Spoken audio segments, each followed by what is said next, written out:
Okay, good evening, everyone, and welcome to the October 15th meeting of the Village of New Paltz Planning Board. Tonight we have some administrative business and then followed by 3 public hearings and some additional application reviews. We do not have meeting minutes yet from our last meeting, so we'll be voting on those next meeting. And Zach, if we could appoint Nikki. Yes, tonight we have our alternate Nikki Nielsen, sitting in, voting, in place of, Amy Cohen. Like to start our regular updates. Do we have any updates from our village board? Mr. Bill Maines? Nope. Okay, he's not present. Next, our town planning board liaison is also not here tonight, so no new updates there.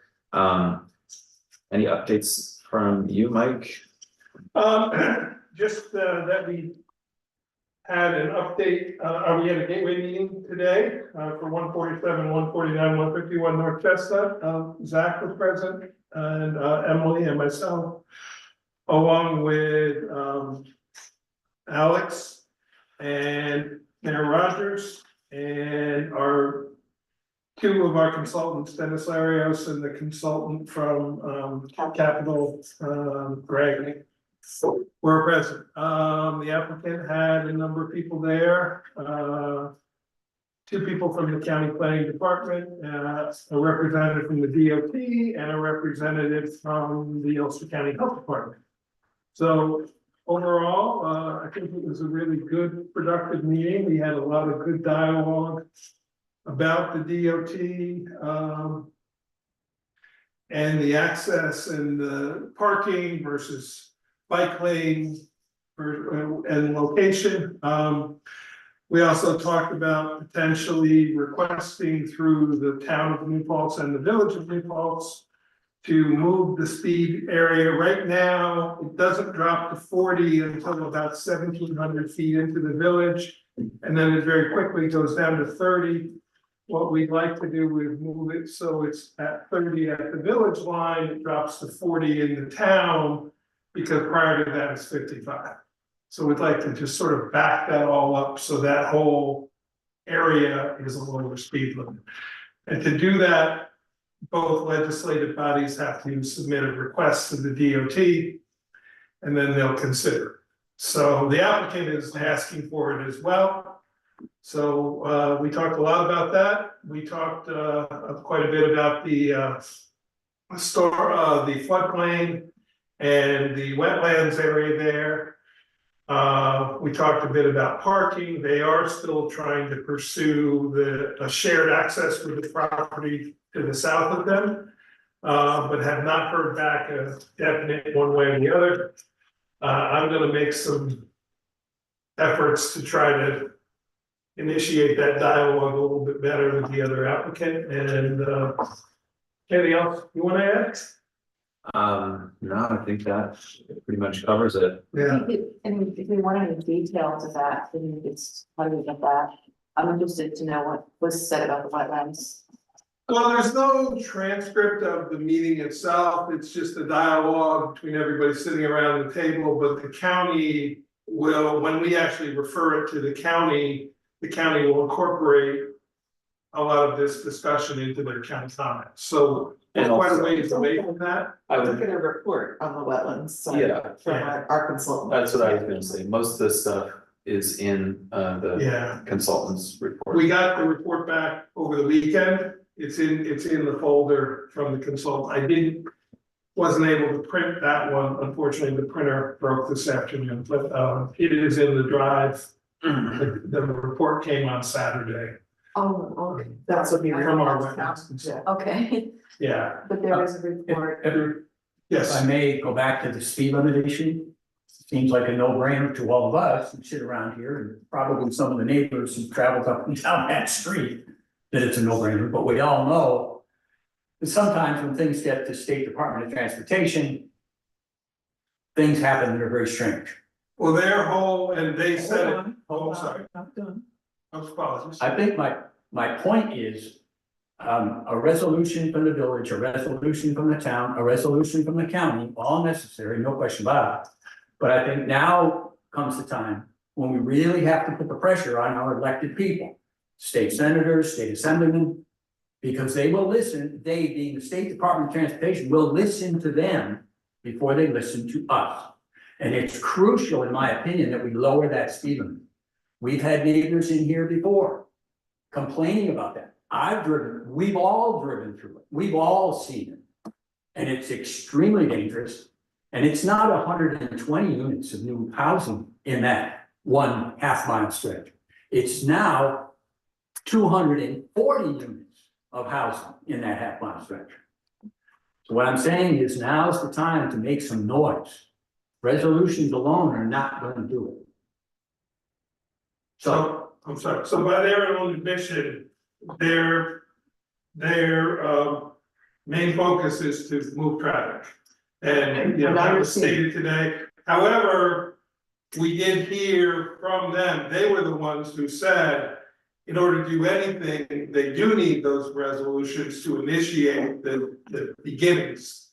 And so if we do that, they will begin the review and discussion. Yes. And Without that, they will do nothing. that's very true. That's all true. But yes, one of the strange theories of speed limits throughout America is if drivers are used to the speed limit at 40, the regulatory body is very reluctant to lower the speed limit because drivers are used to it. It is the most bizarre engineering theory I've ever heard, but that's the theory. My point is that's why we need to make the noise, because it won't happen. The engineers are going to sit there and say, we did a traffic study, 97% of the people going through there are going through there at 40 miles an hour, what's your problem? That's what they're going to say. The only thing, All right, can I just quickly ask for something? Because when the crosswalks, when they walk lights across Route 32, the cars that are turning left from the side streets are still allowed to drive right in through the crosswalk. I think that's dangerous too, that's all. Okay. What was the next? So. Given, and not so much this board, but some people on this board, given that the 4 hours of required training is coming up at the end of the year. I am looking at doing an in-house training, here for this board and for the zoning board of appeals. I may or may not open it up to the county planning department to allow other people to come as well. They will both be very, sort of the planning board one-on-one, as I like to call it, which is basically the basics of planning board. It will cover those, some of what Rich was asking about with the referrals to the county. And then a similar one for the zoning board of appeals. The 2 dates that this room is available both happen to be Thursdays, November 21st, which is the Thursday before Thanksgiving, and December 5th, which is the Thursday after Thanksgiving. So I'm working toward those 2 dates to have 2 training sessions, approximately an hour and a half per session. So with the 2, anybody who didn't have their hours can get a quick 3 hours. I want to give this board first shot. Is one day better for you than the other? For the planning board one, so, Yes, December 5th is better for me than, okay, Same with me. okay. What time of the day were you thinking? I'm thinking either 6:30 or 7 until 8:30, or 6:30 till 8. Evening session, we'll do it in person here in this room.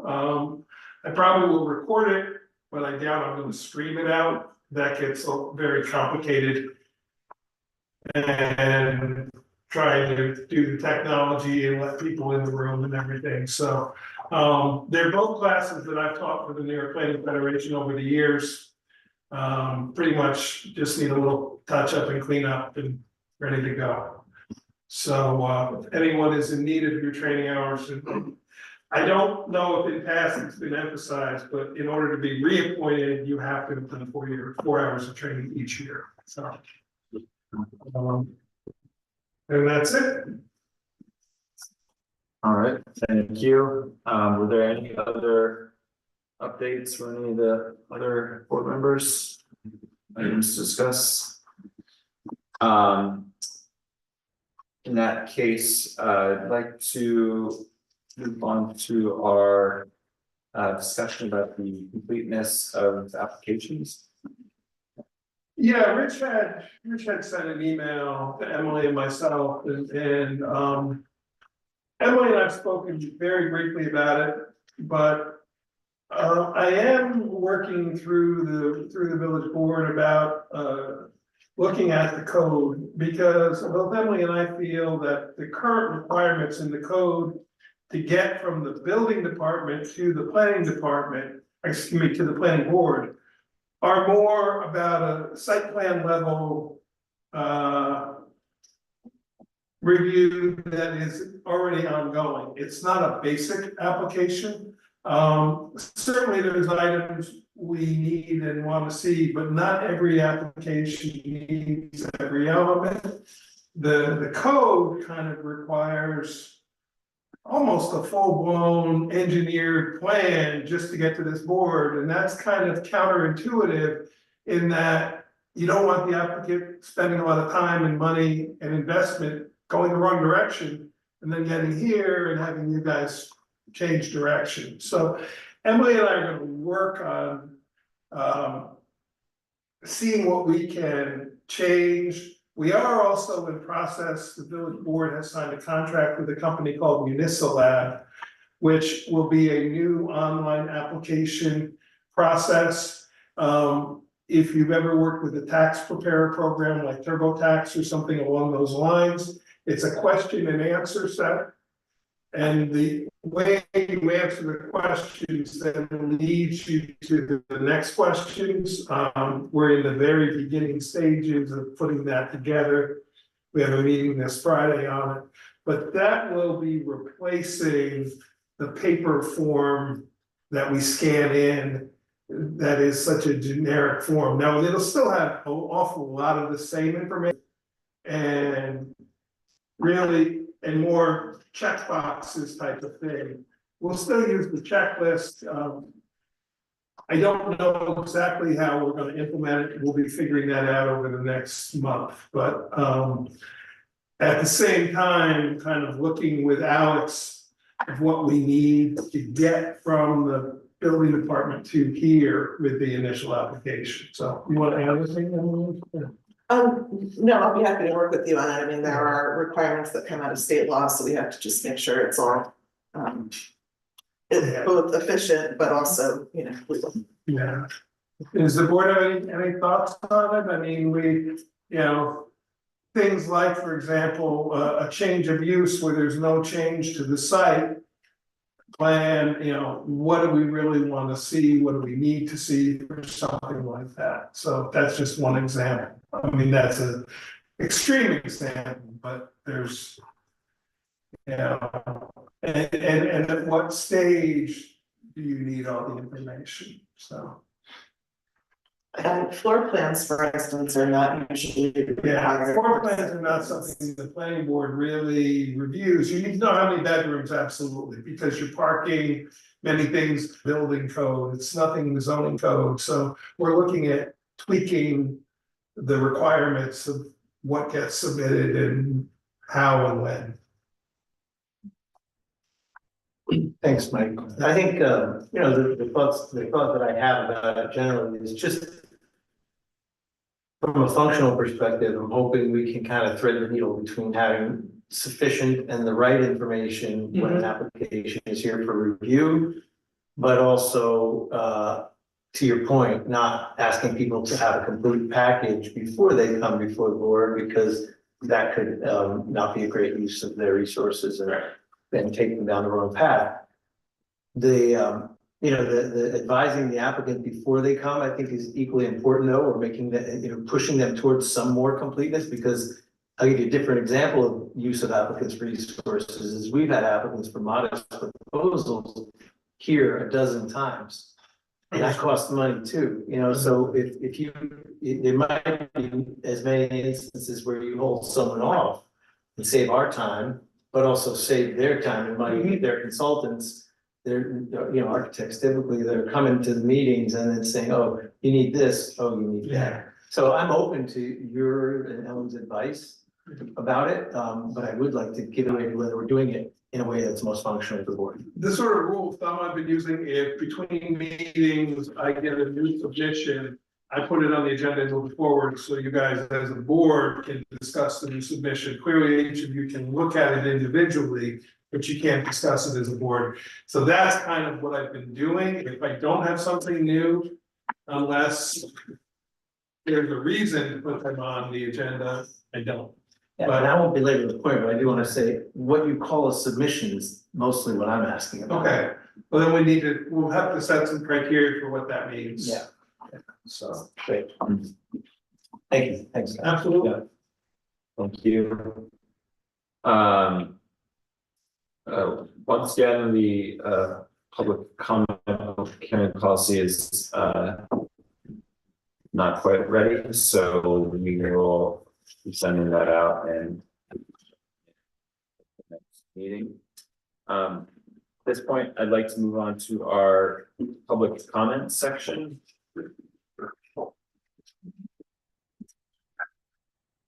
I think that's me. Yeah, please come on up. Yeah. Thanks. So, I'm here, not as really the member of the public, but as the team supervisor and a member of the involved agency. We're all partnering on this very big project of Building Du Bois. And we are sharing the responsibilities and the costs with everyone in New Paltz, including everyone in the village. Who's going to then benefit from using it. And so I just wanted to give you some of our comments about the proposed subdivision. We've already been here once, but this was in response to your request for additional comments regarding the updated plans for the proposed 4-lot subdivision currently under review by the Village of New Paltz Planning Board on Prospect Street and Henry W. Du Bois. The town of New Paltz would like to provide updated comments. The active construction project of the Henry W. Du Bois bike and pedestrian path is nearing its completion. This community investment will be shared and enjoyed by all, and as such, it is imperative to consider the impact of the proposed subdivision on the functionality of the path. The reduction of the 2 driveways to 1 combined driveway for lots 1 and 2 is well intentioned. However, the combination will not reduce the volume of vehicular traffic and adds an additional crossing for cyclists and pedestrians to contend with between Prospect Street and North Oakwood Terrace, and also with Caroline Way, which is already there. It's strongly preferred that access to all lots be obtained via Prospect Street or Caroline Way. The water and sewer connections to lots 1 and 2, while not shown on the subdivision plan, will likely be made to the water main and sewer main located on Henry W. Du Bois. These connections will require the removal of new asphalt and subsequent excavation within the path, roadway, and grass strip. This disturbance will impede vehicular, bicycle, and pedestrian movement through the area until restoration can be completed. Despite restoration, creating cuts in the asphalt can cause expedited deterioration and erodes the integrity of path and roadway, given the nature of that work. It's street. The proposed rain gardens to be installed on lots 1 and 2 contain an overflow to terminate at the property line along Henry Du Bois. The updated plans do not specify the presence of an underdrain in these locations. However, lots 3 and 4 contain an underdrain and overflow to be connected to a combination catch basin and dry well before final connection to a municipal stormwater system catch basin. Given the absence of an underdrain on lots 1 and 2, we assume the designs vary between the rain gardens on 1 and 2 and 3 and 4. It should stormwater system in the same manner as the rain gardens on lots 3 and 4. Direct discharge of stormwater to the bicycle pedestrian path shall not be permitted. So we understand this is currently before you as a subdivision, not a site plan application. And so what we're probably all looking at is a representation of how 4 lots could fit there with meeting all the complying with all the requirements for setbacks and so forth. And so we would just like to remind you guys to give careful consideration to the impact that this development will have on the functionality and overall of Du Bois in itself. And that you know, again, this is a project that's now coming on about $5 million worth of cost, almost $1 million of which is being borne by the taxpayers of New Paltz, and which will be used and enjoyed by everyone in New Paltz. So keep that in mind when you're thinking about a single parcel and a single project and how it could impact this project. We appreciate that very much. Thank you. Thank you. Okay, there's no one else signed up, and there's nobody online, it's the only person is for an application, so. Right.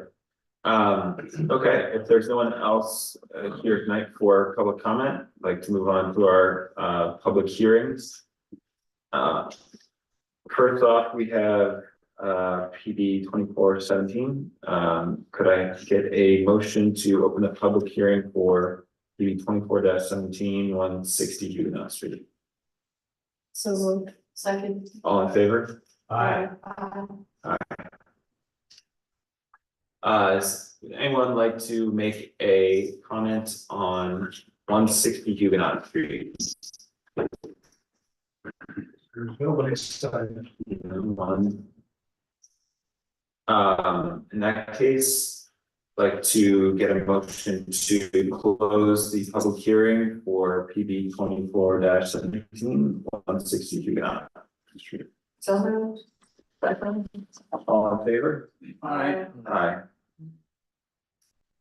Second, we have PB 24-18, 191 Main Street. Can I get a motion to open the public hearing for PB 24-18? So moved. Second. All in favor? Aye.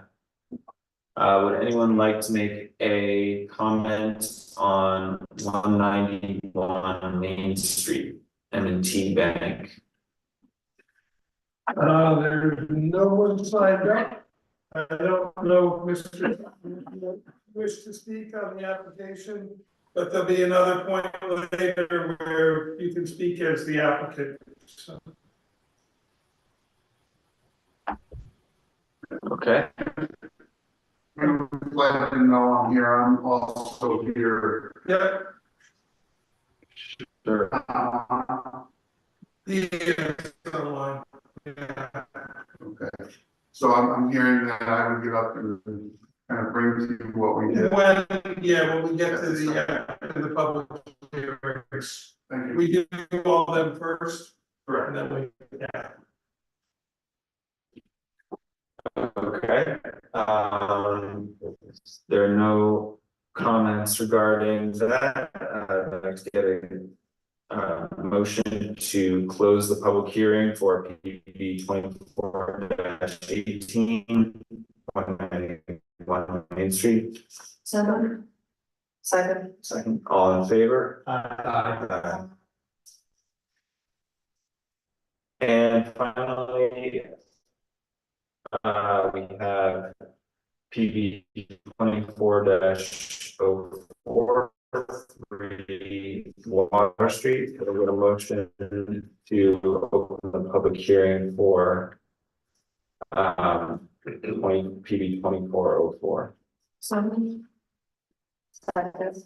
All in favor? Aye. Would anyone like to make a public comment regarding 3 Water Street? I just want to point that we have received the we are able to close it. Okay. Great, yes, and yeah, we received a number of public comments at the last meeting. As well, so if there are no more, I'd like to get a motion to close the public hearing for PB 2404, 3 Water Street. Just confirming that this is the closing, right, not adjourn it. This would be closed, yeah. So moved. Second, Second. all in favor? Aye.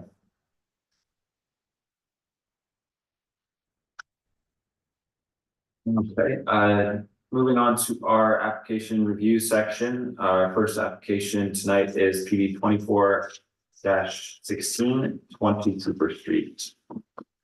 The applicant, please come up. Do we have 20 Cooper Street here tonight? No, he's not online, but you can do the decision without, it's your choice. Yeah, I mean, if there are no changes that we need to discuss, meeting we voted to approve the, or authorize the, drafting of a resolution.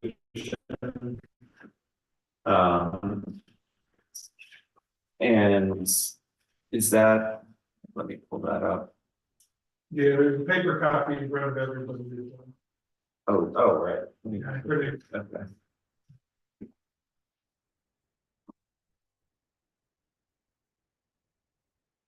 Okay, so there were no specific conditions for this, application.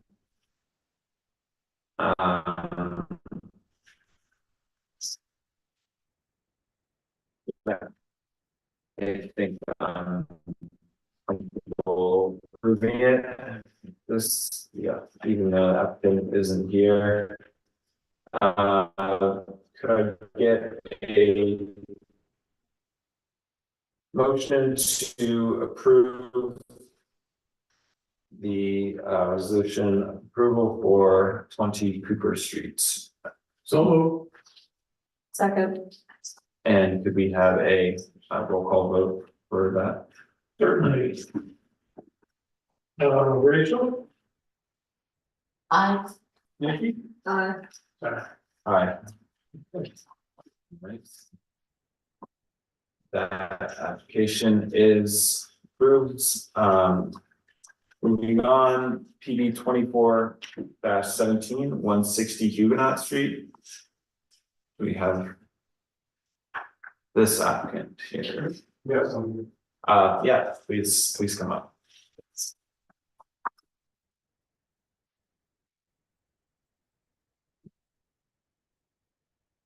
Hello, any updates to give us, any changes to the plan? The zoning board of appeals did give an approval at the last meeting, however, they work differently than this board, so they vote on it. They authorize the attorney to write the resolution, so the resolution won't be actually adopted until November, but they did vote to approve it. So. Understood, and where's the HPC in the process? They are reviewing it on Monday. This coming Monday. Okay, great. So, Excuse me, Zach, can I be Yes. reminded what the ZBA ruled on?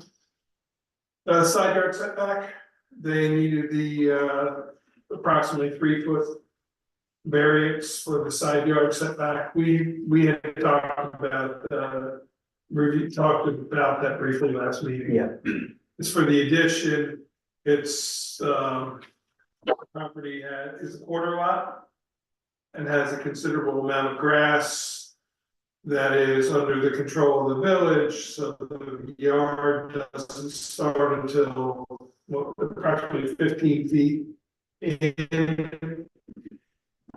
And then they have 17 feet instead of the required 20 with the new addition. Have you asked your neighbors, or you've told your neighbors? Yes, they've all been notified and we've got dialogue with each one of them. Awesome. So at this time, I'd like to get a motion to authorize the preparation of a resolution of approval. So, Yeah. All in favor? Aye. So, we will be back at our next meeting with the memo from the HPC and get you your final approval then. Perfect. And that meeting, because of election day, will not be November fifth, it will be the November 19th. And November 8th is the zoning board, no, I'm sorry, excuse me, November 12th is the zoning board, where you will get the approval for that one. Okay, I think there'll be an HPC. You're on their agenda, yeah. Which will probably be a little after. Yeah, I'm not 100% certain if they needed to do a public hearing or not. You have a Yeah, I meeting don't on either. Monday. Yeah, I'll find out. for Yeah, sure. they'll determine Monday if it requires a public hearing or not. Okay, that'd be great. Yeah.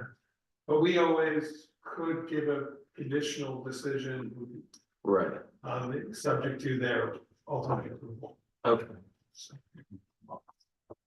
good. Thank you. Thank you very much. Next, we have PB 24-18, 191 Main Street.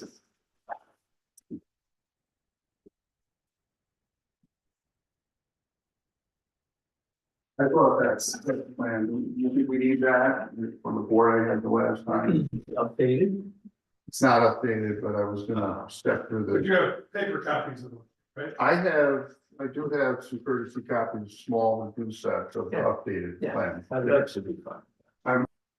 We got a couple more. Mike, did you want one? Yeah, please. So. I was here a few weeks ago, with Pepper Hahn and Hyatt, that's the site consultant, site design consultant. We do have Representative Tom Sutton, he was on the last time, remoted in, but I asked for him to be here in case anything came up and there was, we came back to you with, updated plans. And what they reflect is, as you know, this project is amended site plan, so we can incorporate an accessible ramp and stair system on the frontage of the existing M&T Bank on Main Street's entrance. And with that, we're also improving the landscape and the curb appeal. And we were doing to get our grades and everything board. We listened to some comments and hopefully we respond to the board accordingly. There was a couple requests for us to look at, consider.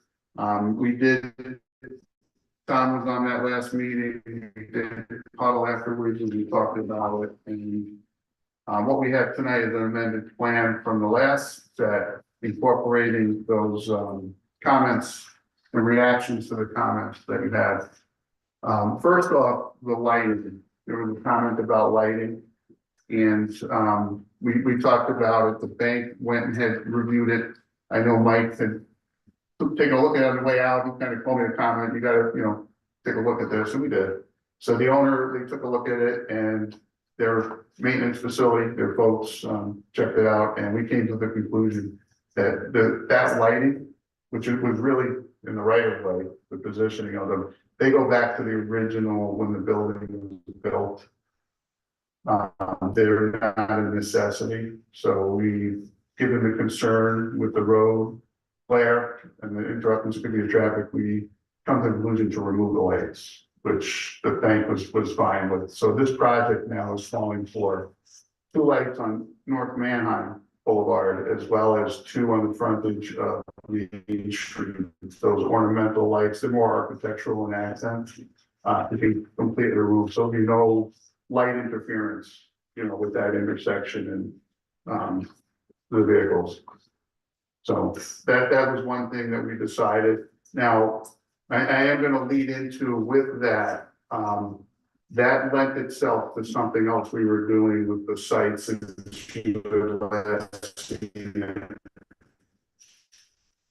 I have had dialogue with the and they asked, they're all in favor for this, they're ready to issue a permit when the Congress is ready to come to them. And they were looking forward to us fixing the sidewalk up because it does need to be repaired. And they made a comment It's not really their street, but North Manheim, they, Mike, the region, engineer, you know, he said, have you looked at cleaning up along that small little sidewalk that's deteriorated on North Manheim? So we took that into consideration. I think they felt that would really help that whole corner. And with the changes that you have in front of you this evening, we also were taking an existing very narrow 3-foot sidewalk that was kind of all over the grass. By removing those lights, we were able to widen that sidewalk. So we put a wider sidewalk and we're looking to take that sidewalk right down to the drive.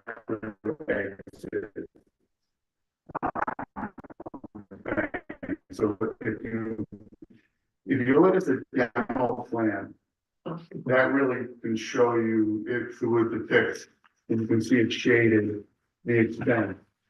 So we're proposing to replace that and improve that sidewalk condition along the road there. And we're also looking to fix the curbing. It's all deteriorated. The sidewalk and the curbing, I think will address that up. And for the board, the DOT representative was at the Gateway meeting today, and he, prior to the meeting, he mentioned to me about this. And he mentioned that the DOT is also supportive of this. I'm gonna follow up with him tomorrow and ask him to send us a written referral of this, just for our folder. But he did indicate that they are completely in support of this change of widening the sidewalk for pedestrian access. And he also, you know, he's looking out for not only what the DOT has jurisdiction, but he was mentioning how the village, he believes it's the village, had just topped North Manheim Boulevard with some paving. And we're looking to not interrupt the asphalt, our goal, given this time of year, not to have it look like a patch. And he is willing to work with our contractors to any curbing work we're doing a little bit of curbing work at the existing crosswalk. He's fine with us constructing that where we take the curb out carefully and use the existing subgraded asphalt as like an earth form rather than cut into the road and backfill, because he feels it being in the shoulder and the pavement that it is, it'd be better not to have any patches along there. And he was encouraging the same consideration along what you had just done on Manheim, because we're looking to replace that deteriorated curbing. That's going to be the same approach. If we can do that, we're going to try to do without any interruption to the asphalt. But the DOT has been for over a year now aware of this project. Met with them out at the site. They were all for it. They were waiting for this day. And like he said, he's there right away from that. I mean, like when people are doing work in our right of ways and they pull street opening permits. I mean, this is a perfect example of why we really don't want them to disturb that asphalt on North Manheim. Do those street opening permits, do they get reviewed by the village engineer?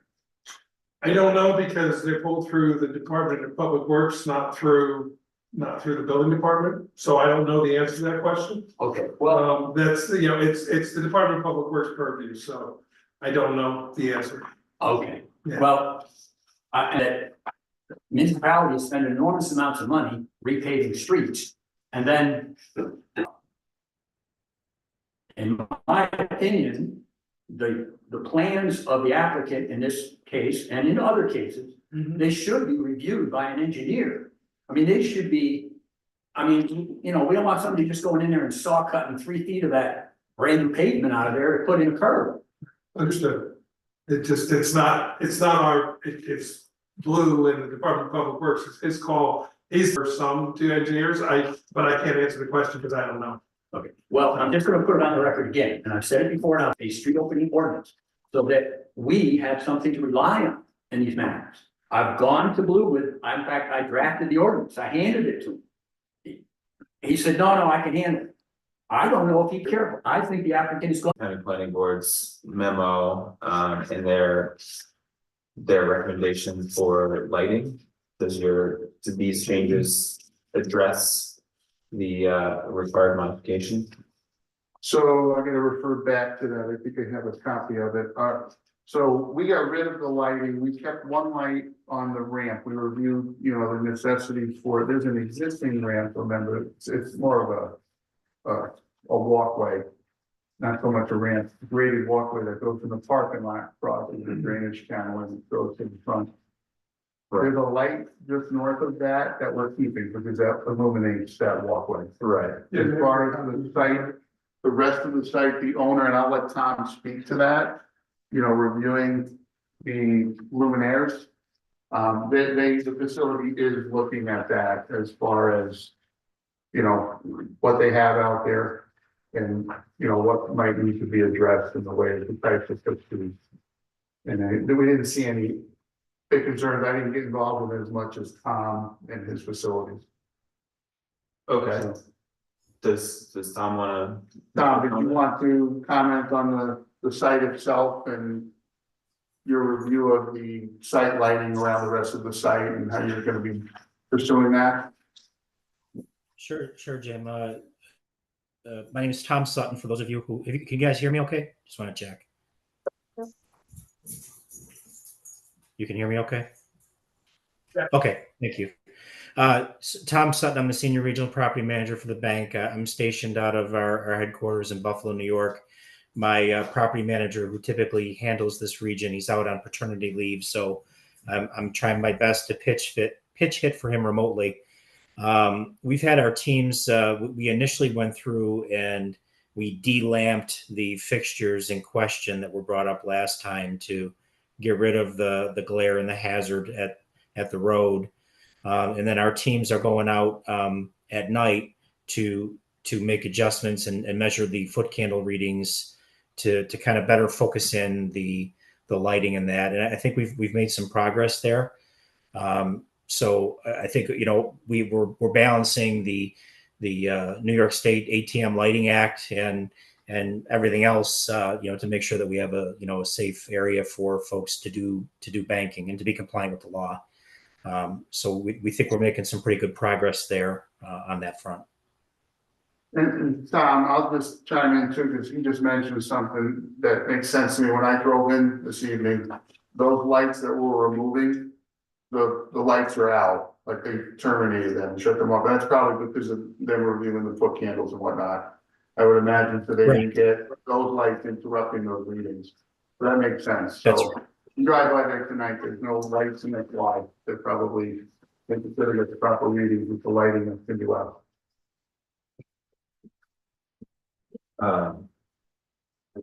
Okay, so the lighting will all be full cutoff, and LED lights against all the new.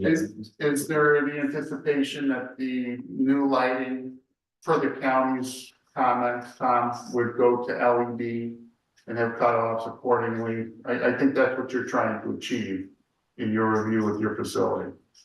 Can you answer that?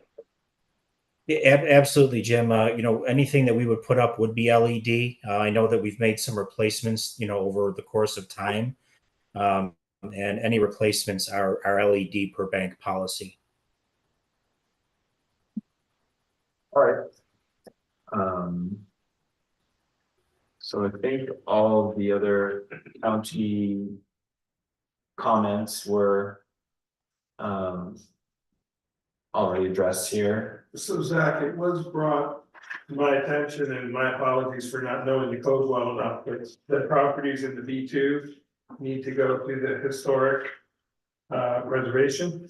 So I did provide, or Alex provided the applicant with an application, and they returned it immediately, and we're going to try to get them on the October 21st agenda for the APC. So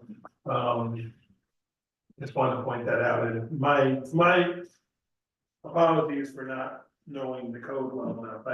I wasn't thinking of Main Street as being along in the historic district, but the code requires that any property in the B2 that has exterior. Go ahead, for, and they'll determine whether they actually need to hold a hearing or if they'll just look at it, so.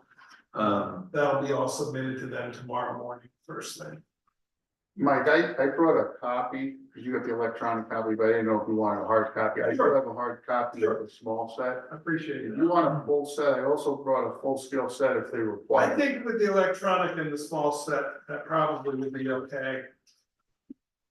But I addressed to Alex, but. Yeah, I'll leave it with him for tomorrow morning and he'll do the official referral. Okay, let's see, we have that printed. Thank you very much. So I missed that also, that we needed that review. I just realized it after the fact. So because you had already authorized the resolution, I did draft it and I wrote in there a condition requiring that the applicant get that review before the plans are signed. So if the board is comfortable going that way, we can do that. Otherwise, you can wait and vote after. Well, first of all, did the board have any questions about the updated site plan? I'm curious, you're gonna put a fence around the dumpster in the back? We weren't Sorry, go on. addressing the dumpster in the back. Oh, I thought I saw it on it, but I couldn't see very well, but I I think thought I there's saw a existing in square. the far back of the parking Yes, lot. yes, there's a big That's dumpster back existing. there. We want that, this project, the ADA compliance upgrade wasn't really reviewing that. So you're not, yeah, they're not doing anything with the back end. There's no we're not anticipating that. Fine.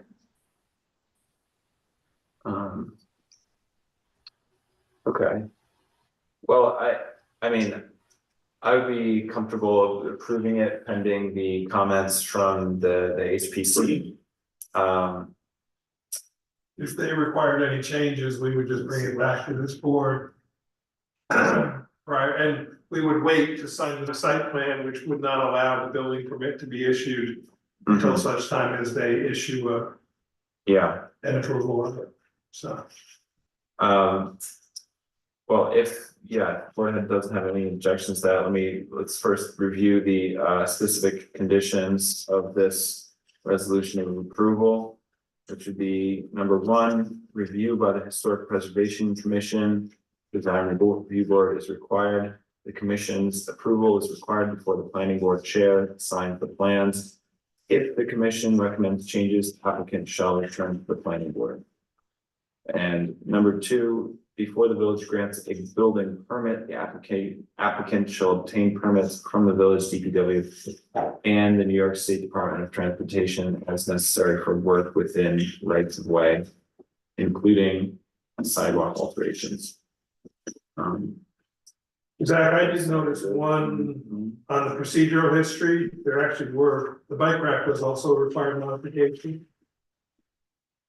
So if you look at, they're both required. On the counties. I thought the bike rack was already there, that's why I skipped over. No, it's an accessibility and required modification, so, So we can write yeah. 2 required modification. We could say 1 required modification relating to lighting and 1 required modification, addition of a bike rack. And the other change Okay. might be that there are new submittals today that aren't reflected in? here? No, October 9th is the latest. correct, the 9th is the last one. The only thing that was submitted today was the cut sheet for the bike rack itself. Okay. I don't know. Can I, just probably good for the record, but there is a typo on the cover sheet with the revision date. Now, it says, then I think we want to keep it the 9th. It says the 14th. It's just the way it got printed yesterday. When I printed these copies, but I found that was second dot. Yeah, So I'd like that to say the 9th, so that it matches the revision date of the Yeah. drawings. These aren't the official ones that we're gonna ask you for 3 plans, 3 sets anyway for final signature, so is the board okay with just a notation on my copy of correction on And that? then we'll Yeah. correct it with that signed copy. It's just, I'm sorry, it's a typo I caught as I was heading out the office today. I should have thought that earlier, but before it got sent out. That's all right. It does say the 9th under site plan review, there's a date. Yeah, and all the other plans say the 9th on the date. That's right, so I don't wanna have Cover confusion in the files. Yeah. It'd be good that they all Yeah. match as intended. Well, I'm gonna be putting this one in the file, so it's then corrected. And I'm also gonna give you. You can use them for a fire log one day, Mike, if you like, but I do have these drawings, I bought if you like, or Okay. if you want a full copy. I'll keep them in case the historic preservation wants to see But that they will be replaced, eventually, but, right. Okay, yeah, so that's all the changes that need to be made to the resolution of approval. I'd like to get a motion to approve the resolution for as amended for 191 Main Street. Second? And could we have a roll call, please? certainly. Rachel, Aye. Rich, Aye. Terry, Aye. Mickey, Aye. Zach. Aye.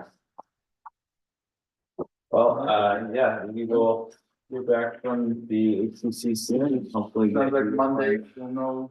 Yeah, I will be in touch with them first thing tomorrow morning and try to get, see if they will, I believe they will put you on their agenda for Monday. That'd be great, and And we will have the contractor on board, ready to go, his timing and everything, so it's not trying to be pushy, just trying to get things, ready, so as soon as that happens, there. yeah, if they approve with no changes, then I'll just ask you to provide 3 sets of final plans. And then Zach can sign the final plans and then, You require that to have any particular, and I can go over with you on the cover sheet, like somebody's name that you sign next to, sometimes they'll say. we have a stamp that we put on the plans, So I so just bring them, you stamp. bring them in, as long as I can find the Everyone next space copies. to stamp it, we'll be fine. Okay. Well, we appreciate everything, and we keep our fingers crossed that it's expedited on Monday, and we hear good things from you, Mike. All right, All right, Thank you very thank you. much. thanks, Tom. Hey, We'll see thank you all very much for your support on this project. We appreciate it. You're welcome, thank you. Next we have PB 2404, 3 Water Street.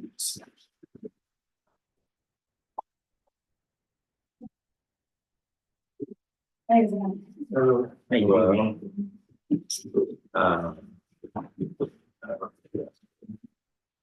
Let's see. So the, Mike, you've got copies of the county's comments, right? I do, yes. The latest updates were in this folder here, the 10. Yeah, the latest updates are in the one that is dated, I guess the plans say October 10th, but all right. I think I dated it for today's meeting, but Got it. All right, and can you just quickly describe what has changed in this set of? Absolutely. So one of the documents provided from our engineers is the revised traffic synchro analysis at the board's request at the last meeting to consider the Water Street as a 2-lane and not as a de facto turning lane, the third turning lane as it is observed in the field from the traffic study. So the counts are now updated to reflect that change. The only impact that it looked like it had was on the southbound traffic onto Water Street. And the same issue that was created from 4 cars blocking entrance into our parking lot would exist with 7 cars instead if the traffic flows as prescribed in this study. So it doesn't have any degradation to the flow of traffic for the site project or for the surrounding area. So if you guys have a chance to take a look at the revised data for that, and that also assumes the pedestrian crossings that we have, or the use of pedestrians crossing the street. Can I excuse you for a second, Mike? Mike, I don't see that. I was looking for that and I don't see it in the Should be the- updated folder. I don't know. It's not in the public. Yeah, not in the public. Yeah. It's, But I don't have access to the drive, so I don't have a lot of. okay, I will get it moved over right now, so. And I'm guessing there's no degradation because it was an F and it stays an F. Yeah, and the engineer in his letter just kind of said that because of what's been witnessed at that intersection, he believes that the counts as they are here is a bit of an overstatement of the severity of the traffic impact it caused. I think that we feel pretty confident that it shouldn't have any impact to the flow of traffic as it currently exists. And that was kind of from the findings of that. We also had the Town of New Paltz Police Department compile the crash report data for the last 3 years at the intersection. So you can find a compiled crash data supplemental in there as well from the engineers. Basically what that kind of shows is that there really isn't that many incidents at the intersection of Water Street and Main Street. Right now, I think we're counting 5 total crashes in the last 3 years at that intersection, none of which happened within the parking lot. And there are a couple other crashes in the area. I think there's one on the Wallfield Village Rail Trail and several within the parking lot of the Water Street Market, which the engineer determined is not part of our Are proposed you section. seeing it now, Rich? I am, thank you. You're welcome. Made the folder, forgot to put it in. Yeah, I also realize that it's something about the way I'm accessing them, so I'll fix it next time. Thank you. So the crash data should, the traffic data and the crash data show that there should be no impacts to the well-being of that corner, the flow of traffic, pedestrian safety, or otherwise as it currently exists. From the addition of your. From the addition of our parking lot. So also in there, you'll find the parking lot calculations. I think he calculated them to the International Traffic Engineering Standard. So that actually requires that for the square footage of the building, we would have 12 parking spaces. And with the flow of traffic anticipated to go in and out of the lot, you can see the auto turns analysis shows that even during peak hours, 12 parking spaces would be sufficient. However, we provided 14 in the plan.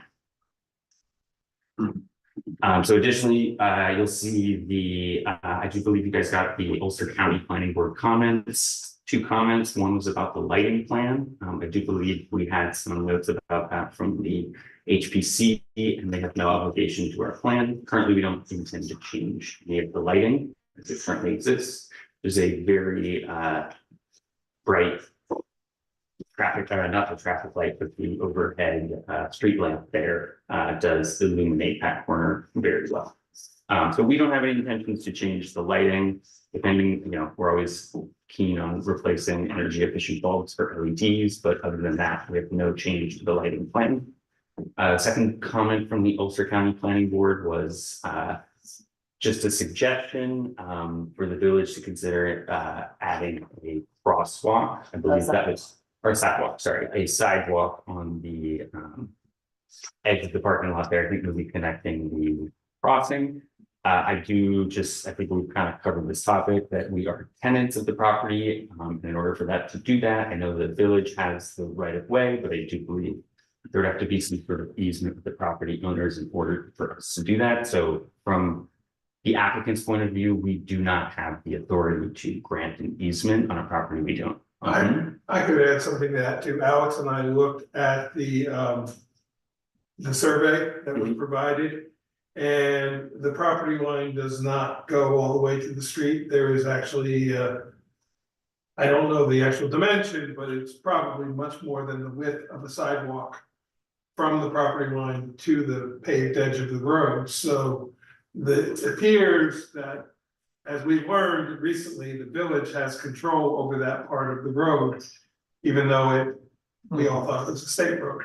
So the village could put a sidewalk there on their own without dealing with the applicant's property. It would make a lot of sense. So.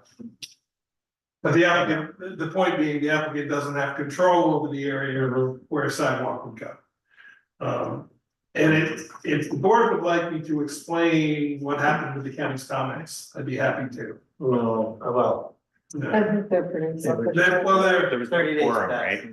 they're not required modifications because we did not have a quorum to vote on the application. But we met the municipal code law because of the 30-day lapse. Correct. Yeah. So this board can take action because more than 30 days has passed since we submitted. So Understood. you can, however, do those as recommendations. Right. And then lastly, the things that we, at the request of the board from the last meeting, I think we've all kind of been in discussions about the entrance to the parking lot, having some sort of asphalt pavement. We included a plan, we worked with our engineers, we consulted, we've reached out to several contractors about the work itself, talked about materials, talked about, took your guys' comments and, ultimately, we would rather not do pavement, but happy to accommodate whatever we decide is necessary to move the project forward. As it's written in the plan, it's a 2-inch asphalt subsurface. I think we would kind of just resonate what Terry was saying about just making sure that it's a cut line into the asphalt there. So just making sure that we accommodate that in our engineering plan and make sure we're not doing any damage to the roadway there. But essentially it would be something that we could not feasibly get done in this year, but I think we kind of opened up the conversation about the potential of like a bond scenario where it's something that if imposed as a condition, it could be completed at a later date. But basically what the drawing shows is the drainage calculations. It shows you where the water would flow. We oversized the proposed plan. We oversized the parking lot just based on the recommendations of the engineer. But we're sort of I think we've established that there's a minimum suggestion from the planning board for a 20-foot wide and an 8-foot plus or minus depth. So if we can definitely accommodate that.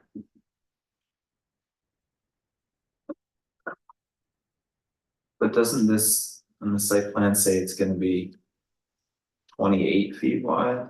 Am I misreading? No, you are correct. That was just what the engineer recommended. I think that the board's comments came in after we started working with the engineer. So if it's 20 feet is the desire, then he can Should be change the 20 plan, feet. yeah, but this was his suggestion of what fits that open space right Right, now essentially. Okay. So that it creates just more flush. based on the grading of the way that parking lot kind of funnels into, we're going to have to wind up making it like a stable, even grade anyway. So whether it's asphalt or gravel pavement, we're going to have to do the work, whether it's a condition or not, to improve the function of the parking lot. Zach, which version are you looking at of the parking? So I'm looking at one that says it's 30 feet wide. This one says 2024-10-10 site plan. Thank you. Yeah, I believe. Would you like me to That put was- something from the screen? Would that help the board? Possibly, yeah, I do, which, if you have the. I had a small comment too, which is if it could be as narrow as 20 feet. There's on the plan that on the version that I was looking at, there's the 2 lanes of the in and out of for vehicular traffic. And but they're 28 or 30 feet, depending on the one you're looking at. If you made that 20 feet, there could be a bit of a walkway as opposed to having pedestrians walk into the vehicular lane to I leave. understand. Because the drawing actually indicates that pedestrians would walk into the vehicular lane to leave. That's a good point. And so we could get it to 20 and have a nice, just a path, doesn't have to be paved, it just could be an indication that this is where you walk. Is there a particular page, Zach, that would you like I can share? No, I mean, just, the file, yeah, just sharing your screen and then, I mean, page 2 or page 3 is the one that shows. Shows that, yeah, if you go down to page 3, then. You can see that, yeah, that apron. Sure. And. It's kind of hard to. See from this, but what. Drainage features do you have? Does that include the like, drainage features that the app or the engineers? I had to review the comment and there wasn't anything in there that seemed, that just that, I think there is another drawing in there that shows the angles and the directions that the water flows, but, nothing was recommended. For the sheeting off the asphalt into the drainage. I don't know that there's any reason that. There was a comment originally from Dennis Larios about a perforated.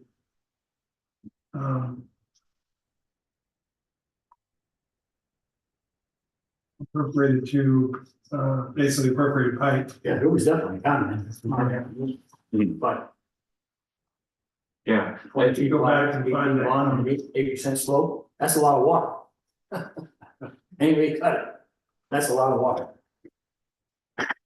Right, yeah, I mean, there was comment in the county. Also about the. Yeah, well, they were referencing the comment from Dennis. Right. Okay. Go back to the application and try to find that comment. I have it here. It Okay, says, yeah. we concur with the comments of Lou Terwilliger specifically with respect to the drainage from the parking area. The plan should include measures to intercept the sheet flow from the parking lot and convey same to the existing village stormwater basin at the entrance to the lot. Currently, sheet flow flows out into the street. A stone-filled infiltration trench with perforated pipe could be considered along the lower edge of the parking lot. And then also paving it back, paving the apron.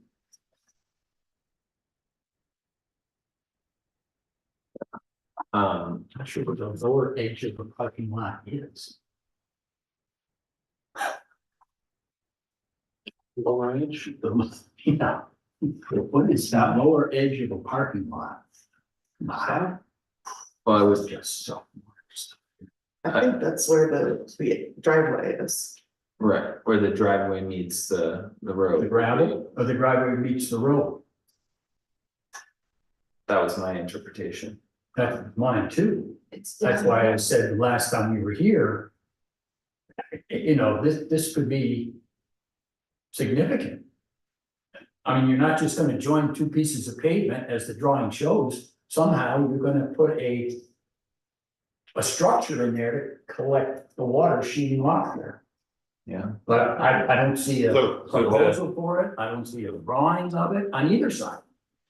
I do believe the slopes of the asphalt pavement itself directs the water into the storm drains and keeps it out of the street from flowing outside of the channel drain, which we go into. I think what our engineer is trying to tell us though is we want to divert the water coming off the driveway, going across Water Street and going into that catch basin in the middle of the street. I think that's what is being recommended to us. I believe so. I think he's saying a pipe should be there that the water is then going into the pipe and then going directly into the basin instead of flowing across the street to the basin. That's what I believe he's saying as well. And when he's saying the lower edge of the driveway, that's where I assume where the driveway meets the street, That's is what I'm okay. assuming is what he means. Okay, Yeah. well, that's significant. I mean, to put a pipe in the street, that's significant. Well, the pipe would actually be on the driveway, but not, yeah. No, I think. No, I you'd have to dig Oh, up the yes, street. and they would have to dig, yes, yes, It's a structure at the edge of the driveway unless they. At some trees. that captures the water into that pipe.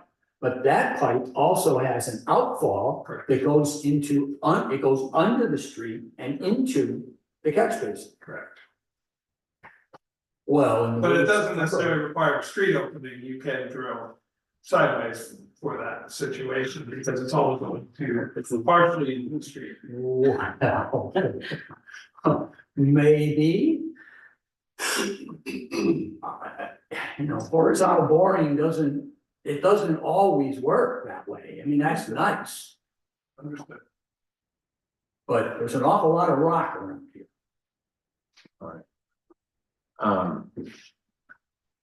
I mean, do you have a suggestion of how it could be done without that connection? No, I would never do that. I'm relying on our engineer to tell us how to do this. Right, yeah. I would never do that. We could leave it as it is and commit to sweeping the street once a week or something. Yeah, like, What's reasonable here? would, I'm you relying, can't drill a hole in the street. I'm relying on an engineer. Don't look up. I started this conversation months ago by saying it's not a great idea to have gravel from a driveway flowing into a catch basin. We are aware. That's all I ever said. Right. That's all I've ever said. Engineers seem to concur. They seem to be offering proposals, but I don't know what their proposal is. I guess I'm looking for the village engineer to tell me what he or she really wants me to review. Right. Where are these? Oh, okay, I see the catch basin lines. Does this help? Yeah, there's a catch basin right in the middle of the street. Well, I mean, it's not a huge deal to shovel gravel out of the catch basin off of grading. I took it that the water is the concern, just. the Yeah, water. I'm taking it as well. I'm It's- sorry, it's- I took it as the gravel was the concern. When that opening concern came, it was that the gravel was going into the catch basin due to the cars. The water as pulling it out. currently goes is not overflowing the storm drain. No, the Correct. concern was that the gravel was covering the storm drain, which would cause a backup. That was the first. So, It's a little more complicated so than that. the comment from Dennis Larios dated 9/24, which, well, dated 9/5. It says, village stormwater base, the plan should include measures to intercept the sheet flow from the parking lot and convey same to the existing village stormwater basin at the entrance to the lot. Currently, sheet flow flows out into the street, so that's the water, not the gravel. Yes, so the sheet flow, as it's in the plan with the asphalt, it comes into a section and it channels it into the So will storm. it channel it, is it sloped inward It's as well? sloped towards the storm Towards the drain. center? Yes. No? So I do believe that is addressing the sheet flow. The slope you're describing is the existing or the to be engineered pavement? The to be engineered pavement would be an improvement of the existing slope. I see, we'll be directing it to that. To Yes. So We could submit, confirm that? we could submit the new plans to Dennis Let's and confirm that. and Lou to look at and say yes or no. Fine.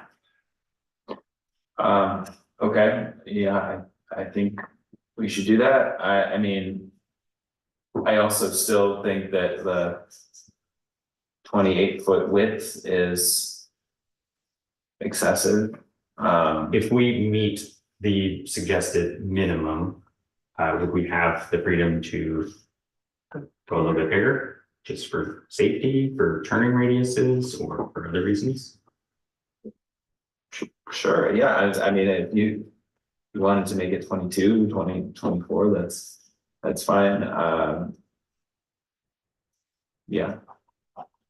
So if you make that change and we can send it to Dennis with our question about what his, real concern is and explanation of how this will improve the existing conditions there.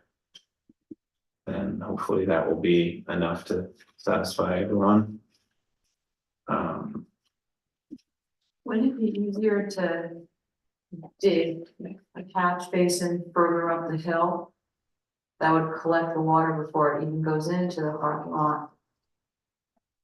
The grass plantings and the additional That should help. beds will absorb much of the water coming from points at higher elevation in town. It's just the elevation of the parking lot compared to the street it's always going to run down that driveway. And then Water Street connecting to Main Street goes on a downward angle. And there's no town property or no village property between Water Street and the river. Yeah. So if anyone floods there, it's only our buildings.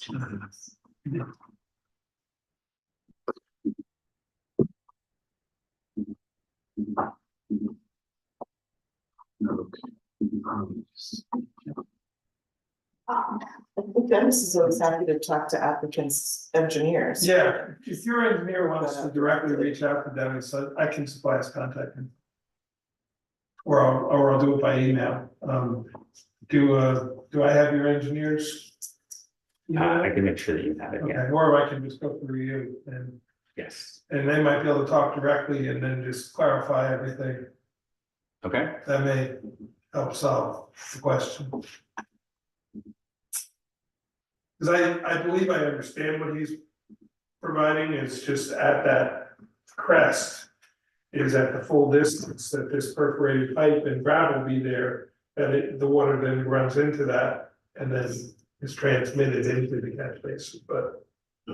That's what it sounds like to me.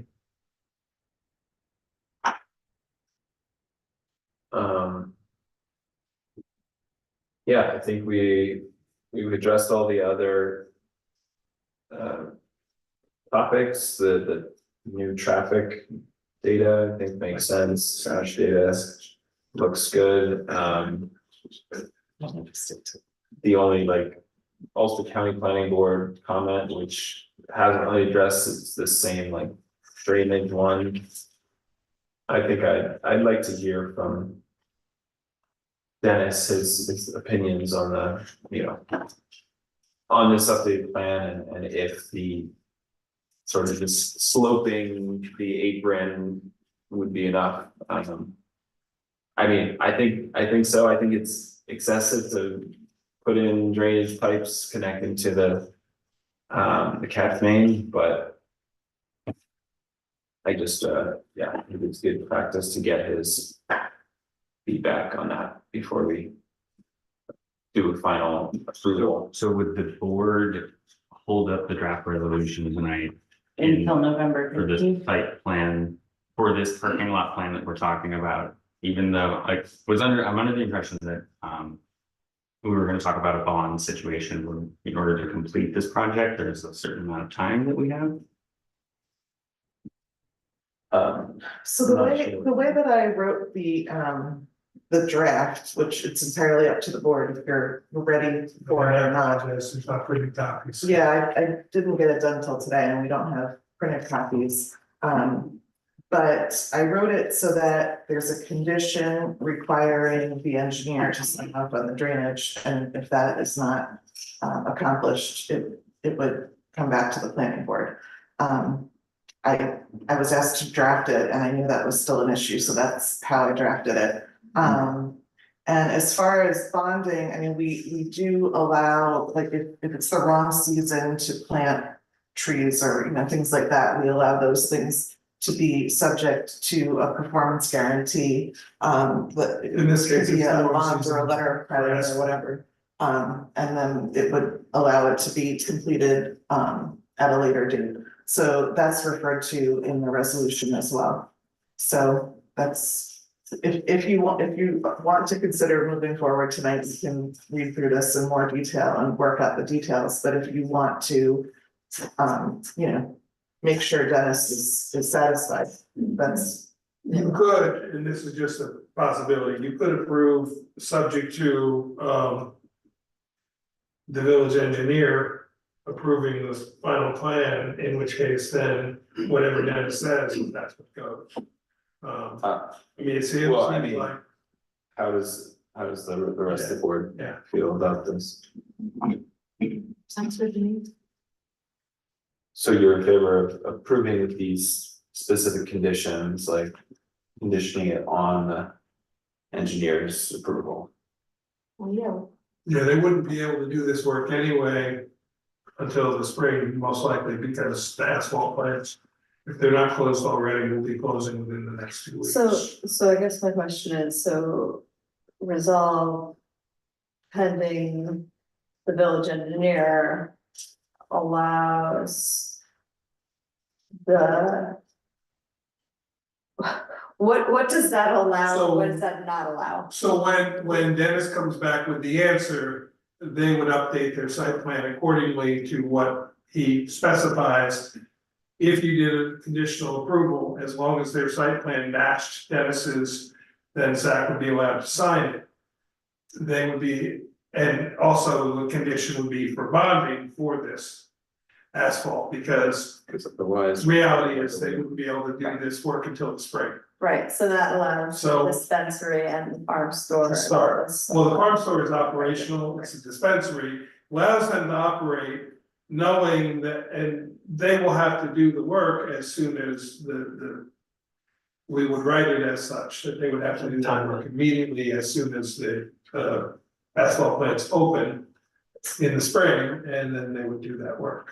I think that was clear, but just to make sure, that getting Dennis's sign off would be required before anything happens. Correct. Before the plan is signed, before anything opens, and then the actual Yeah, the construction. sign off would be now, because that would not sign it until the plans match what Dennis wants. Right. But based on what Terry's saying is he wants the engineer to tell him, not to just put words in Terry's mouth, but once the engineer says, this is what I want. By the board approving it, they will be obligated to do whatever it is the engineer wants, so the board is putting the faith in the engineer is going to say, this is what you must do. That will be on the plan, then Zach would sign it. And a separate part of the resolution would be establishing the bond for that work to be done. Whether Dennis did a plan or not, we still would need to do the bond, in my opinion. And the risk to you, the applicants, is that Dennis comes and says it actually needs some other significant engineered, treatment. Yeah, I mean, And I'm happy to put our engineer in touch with you and come up with a I hope sensible that's not plan the for case, this. because it sounds like if it's just about the sheet flow, it sounds like it's possible that the grade of the asphalt could lead the sheet flow into the drainage. But it just, you would know that risk. Absolutely. I think we're willing to take that risk. We came here to help bring this corner back up into beautiful update. So that's why we're here in a lot of ways. Yeah. Okay, but the hope would be that. Because it's now 4 weeks or 5 weeks until 5 weeks until the next meeting, the hope would be that this could be resolved within a short period of time. They could have their engineer draw the new plans. We get them, if they agree with what Dennis wants, Zach can sign the plans. They can then move forward with their operational permit. And not be waiting 2 weeks rather than. all right, seems like the board is. Just in depends on the favor. board's comfort.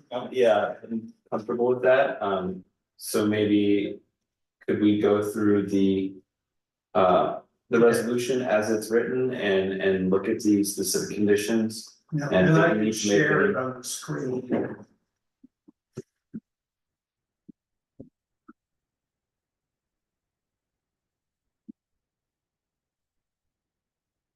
Okay, so.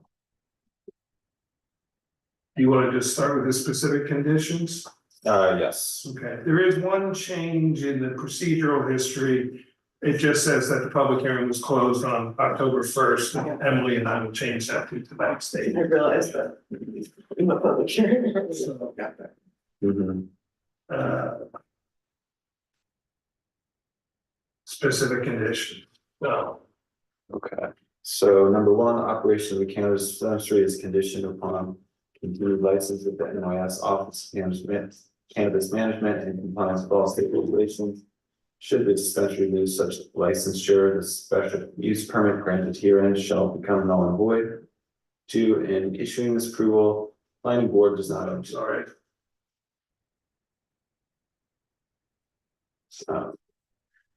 Yeah, it's down lower.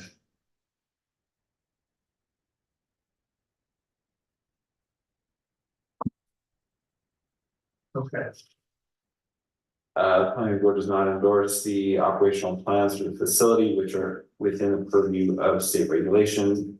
3, the sculptures located on the parking lot parcel must be maintained in good repair. 4, deliveries to the site shall only take place during orders when the dispensary is closed. Deliveries shall not interfere with street traffic, block sidewalks, or prevent adequate access to parking facilities.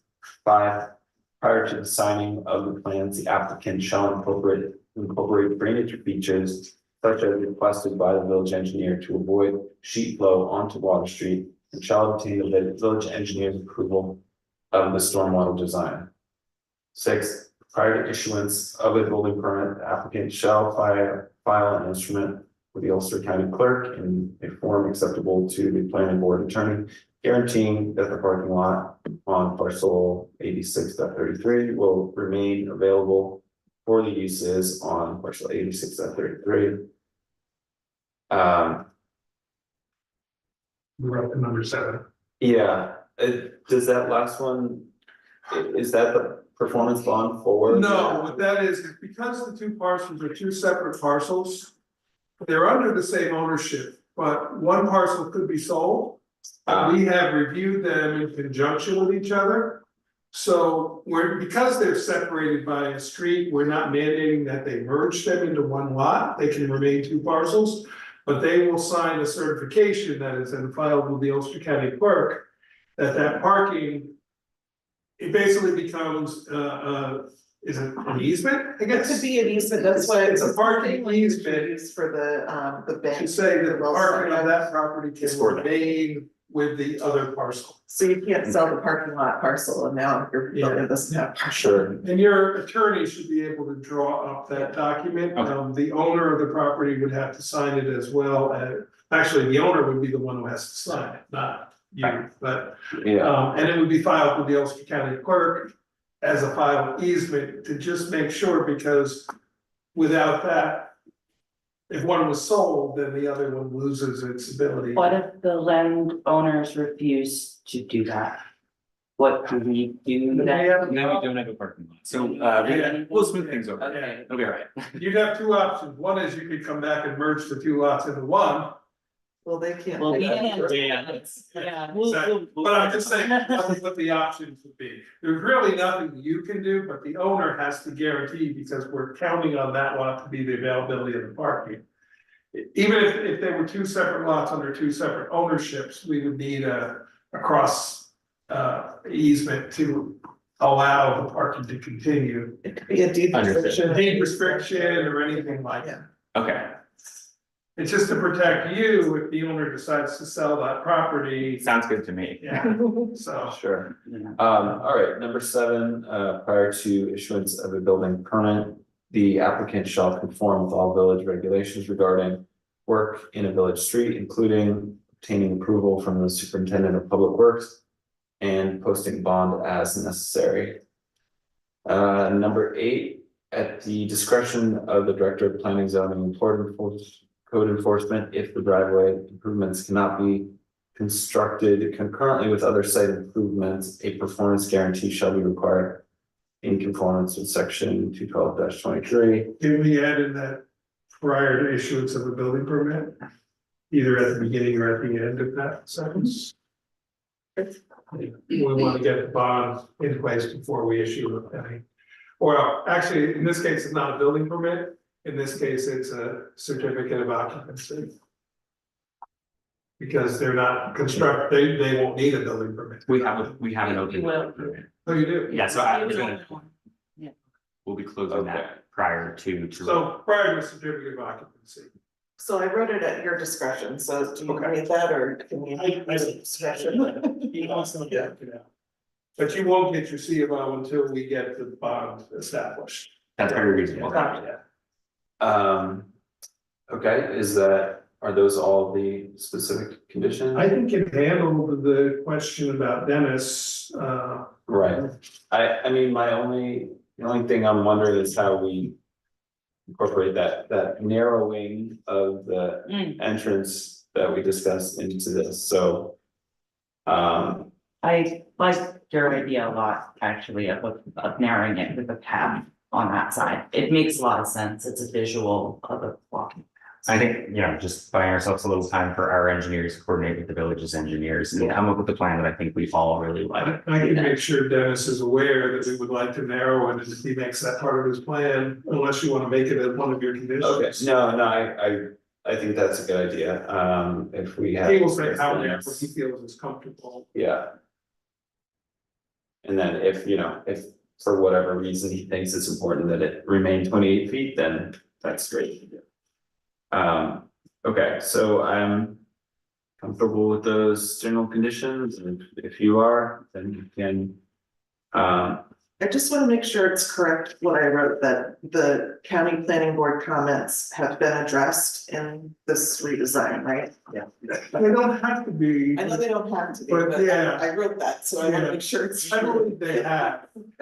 The two comments, the lighting one was only, the county's comment was essentially that there were no lighting details on the plan, but that's because there were no lighting changes being proposed. Okay.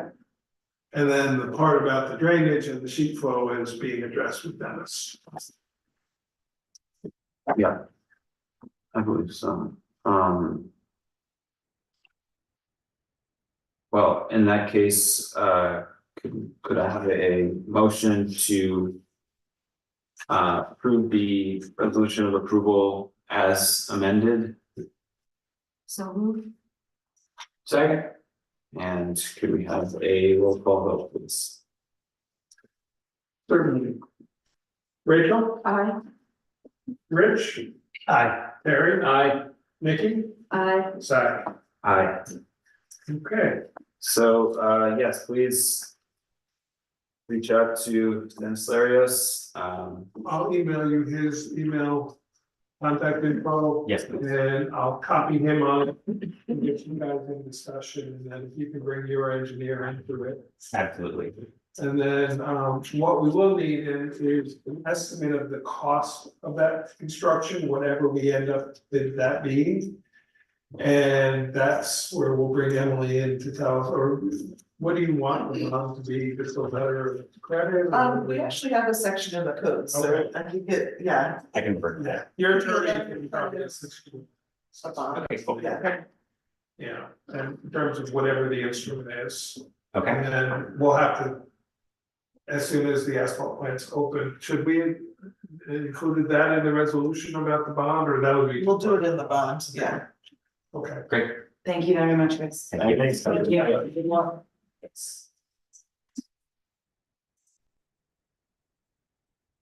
alright, so. Lastly, oh no, not lastly, next we have PB 21-21, Prospect Street.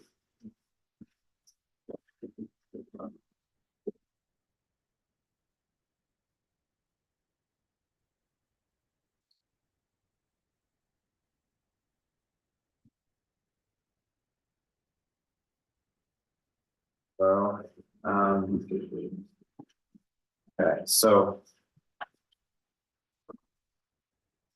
So, things to build. Yeah, there- Paper copies of the town's comments, and then the environmental, acceptance form part 3 that Emily drafted. Right. Mike, I didn't get a copy of the town's tonight. Oh, See it? here, there was a copy of the draft, I apologize, I thought I emailed that to you.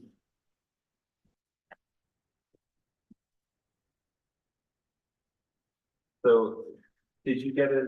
You got it, the town's comments already, It's got right? it now. No, I thought it- I mean, I heard what emailed the to you. supervisor said, and I can respond to some of Yeah, I mean, let's start by,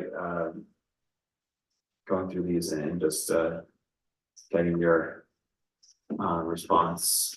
It's, Sure, so just to reiterate what I said last time in previous meetings too.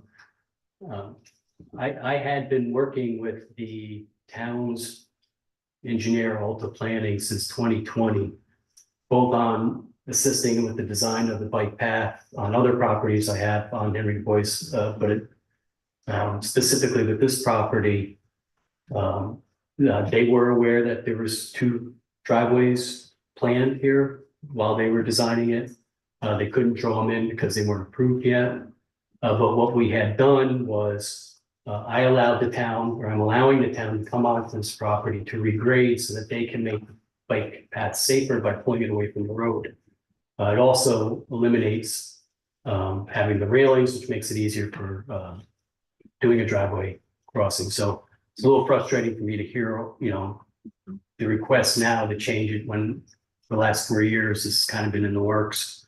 Granted, it was not on their construction drawings because they couldn't put them on. So when it came up a month or 2 ago and I was requested that we combine the driveways, I did that. And I think the proposed driveway is meets that request for lots 1 and 2. To respond to the having to dig up the road and all that after the fact, just like on Prospect Street, when they were doing that work, we were able to get water and sewer tie-ins prior to the final paving, and that is also in the works with Henry Du Bois to bring in water and sewer lines prior to the final paving there as well. So there would not be any digging up of the road after the fact. And digging up the road or the bike lane. Yeah, we're having to do, the sub-ins will come into the property, so the bike path's not on the property, it's Right. pull feet out. As far as the rain gardens on lot 1 and 2, we could pipe them underground if necessary, and would want to get feedback from the engineer on that if he feels that that's necessary. There, the cross section of the road and the bike path along this property is that there is a drop off from the bike path onto this property. So if we did pipe it to the property line, it would stay within a vegetated swale or something, or it could be piped underground, whatever you guys prefer, whatever the engineer prefers. That was one of their items. Okay. How many other properties do you own on Henry W? So there was one other property up by Harrington Street that was discussed back when they were deciding which side of the street to be on. I worked with them to try to give them extra there because I had extra property. But they decided ultimately to stay on the south side the whole stretch. I'm really, I wish they had talked to some of the property owners and asked them to move their driveways to the side streets, the ones that are already there. I mean, it's just, I just feel like it's a real imposition to put driveway into a bike path. I mean, there's nothing built on the property already, so it's not like you have a, you know, anything you really made to make it a huge change to, because it's all still on paper. So, I recognize that it's a bike path and I'm a cyclist and I use that probably 5+ days per week. But I'm also really aware that it's a roadway. And that it's a roadway on which people own property that they come and go from already. And so I recognize the supervisor's impression, you know, recommendations, but I have to say that I'm sort of, there are bike paths, there are trails, there are places where vehicular traffic are not permitted and motorized traffic is not permitted that are intended for pedestrian and bicycle use only. And this is not one of them. And so I just want to, and I just feel obligated to say that because I just want to make sure that I'm offering an alternative, and I'm not necessarily in favor of what we're looking at yet. I want to continue this process, but I think it's untrue to say that this is a bike path. This is a roadway with commercial and residential uses throughout it, with many interruptions in that bike path. That has a new development, which is gonna be a really great new development for the purpose it has. But it also has other purposes. Can I ask the question about? And to kind of follow on Rich's point, you know, this is a roadway with a wonderful bike path, but a roadway. How many, and I'm not talking about your properties, how many undeveloped lots are there on Henry W? That would be, I mean, that would be facing essentially the same issue? None. On the south side of. On the side of the, I mean, the same issue, meaning that it's on the bike path thing. I could try to do a quick count on Parsons Viewer for you. I'm just going up the street, I'm thinking in my mind, there's nothing that's undeveloped without having it, so. But there are many that already have driveways. So this is, my point is, we're talking about, we've gone to one additional point. And I don't think we can ignore the fact that this has been 4.5 years in discussion. I think that this proposal came up 3 years ago, formally to the planning board. A lot of this is, it's not new or news. And I think we're dealing with something that's very, very challenging, which is timing. And it creates a lot of costs and unfortunate disruptions, but we're also, when we think about the big scheme of the project, this is now one single additional driveway. So I take and appreciate all the supervisors' comments. But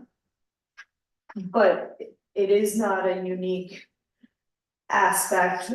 Two residential homes are not going to be creating nonstop traffic flow on a single shared driveway. And I don't want to lose sight of the fact that this is not new in the scheme of where we are. We just happen to be at an approval process at a really unfortunate time. But that doesn't necessarily change the rights to the property use. No. It appears to me, looking at this, may be the only one other than road crossings, though, that has direct access on the Henry W. I can't swear to that, just doing a quick scan. It looks like most of the other properties come off the perpendicular streets. Yeah, most of them do. There's like, I think 1 or 2 that had driveways into the. I mean, I just looked on Google Maps and I see visually like at least 4, so. Do you? Okay, Yeah. I'm trying to see where the driveways are. Where the question was, are there any that are undeveloped that could? There is one additional lot There are- undeveloped there are- all the way down by. Okay. Yeah, Yeah. but from Prospect to North Manheim, I believe there are 5, and this would make 6. Driveways on the south I side. believe so. I might have to be exactly right. Yeah. I think that feels right, including Carolyn. I think it was a bad idea to put a driveway into the bike path, no matter how many years ago someone thought of it. I think it's still a bad idea. And I think if there's any way of avoiding it, even one more driveway, it should be avoided. I don't think it's absolutely necessary. And I just think it's a bad idea, regardless of when it was come up with or Sure. how many people have talked about it, it's still a bad idea. Okay, Can I give some procedural context? sure. Yeah. So I think where we are right now in the secret process is, we have to complete, either make a negative declaration saying secret is finished, or proceed into a positive declaration process. But we have to complete before we can do our public hearing, or at least before we can close our public hearing. So the way that I drafted based on the board's discussion when we went through the EAF part two. The way that I drafted the part three is to say that,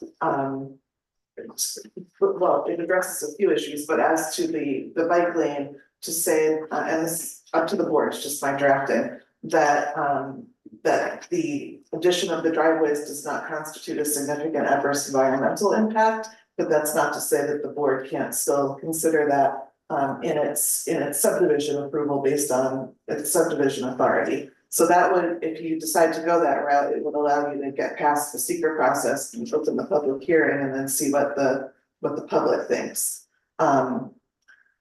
And, you know, we also could refer to a consultant if that's helpful. It seems as if the board, you know, people have different opinions and we maybe need some more input at this stage. Yeah, that makes sense to me. I'm in favor of like finishing the seeker process or moving forward procedurally.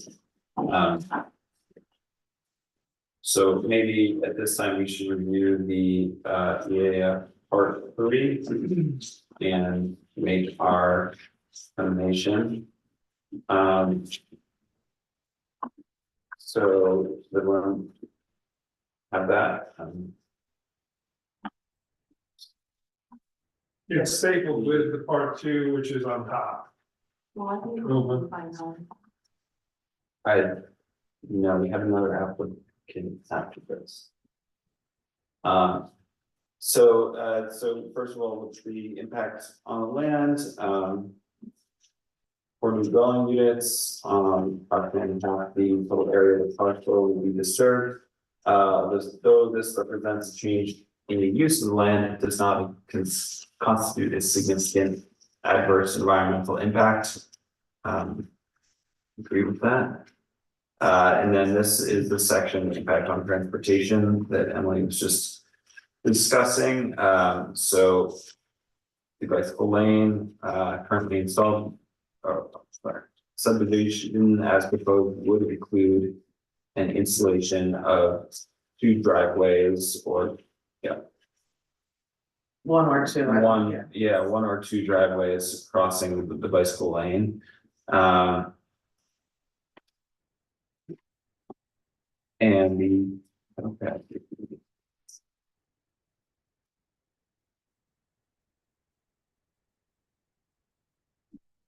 so the finding is, considering the context within a dense village setting with many driveways, the planning board finds that the addition of up to 2 driveway crossing does not constitute a significant adverse environmental impact for the purposes of environmental review. However, the planning board retains the authority to consider the impacts on the transportation system in its subdivision and site plan reviews as directed by the village code. It could say up to one driveway. Yeah, Not comfortable with that. I would be more comfortable with that. So addition of 1 driveway crossing. Can I interrupt with the questions relevant to that? Sure. In both version 1 and version 2 that you've shared, the effect of doing the driveways the way you have them, which is that they begin at the intersection of the 2 lots, but fan out into in the direction of the 2 properties, has the effect of being 2 driveways. They're just in the same location. And I think it was asked at one time whether, you know, integrating them into a single driveway on the property line is feasible. And I don't remember why you said that was not preferable, maybe not infeasible, but not preferable. So can we just, because the language that's there continues to say 1 driveway, but what we're really looking at is a plan with 2 driveways that are a smaller size. So what was the reason that we couldn't, or can we please consider that there be a single opening shared by the 2 parcels? Well, I would say that it's a shared driveway in the sense that not two separate 12-foot wide driveways. So they are side by side, it is 18 feet, and the reason it spans, there's a couple reasons for that, mainly the side yard setback. To get to the house has to be 12.5 feet. But also we pushed, way back when there was concerns about the neighbors behind, we pushed everything forward. As close as we can to Henry Du Bois, so that I can leave that back end undisturbed. For those neighbors, Perry Goldshine and Gilbert, and the others back there. So I think that's how you get the effect, plus having it close to the street reduces the amount of pavement, but I don't know. I mean, unless I can put the turnaround part in the side yard setback, I'm not sure what I'm allowed to do within the side yard setback. What is the total width of the opening of the being built today? Is it this in this drawing? 18 feet total. Typically driveway is 12 feet, Right. and then 2 would be 20. And there, and is it, would it, have you attempted a drawing where it's simply a single 12-foot driveway shared across the parcel? Shared on the border of the parcel? So it'd be like 6 feet on each side, you're saying? I haven't done a drawing like that. It would still have the fan out effect and all that, unless I can. But what it would eliminate is the idea that currently 2 cars could technically pull out at once here. Because they're both, these are 2 driveways. Sure, Essentially, sure. it's not one driveway. Right. And, you know, we're trying to do our best to account for all the considerations here, including the village and the town and the taxpayers and our board members. And I don't think this is doing our best. If we're looking to try to minimize this, I think I think the plan should at least be drawn as one single driveway where only 1 car could leave at any given time. So when this came up at the last meeting, I was open to doing whatever you guys want me to do on that. I just felt it's a better design to allow the ability to have 2 cars.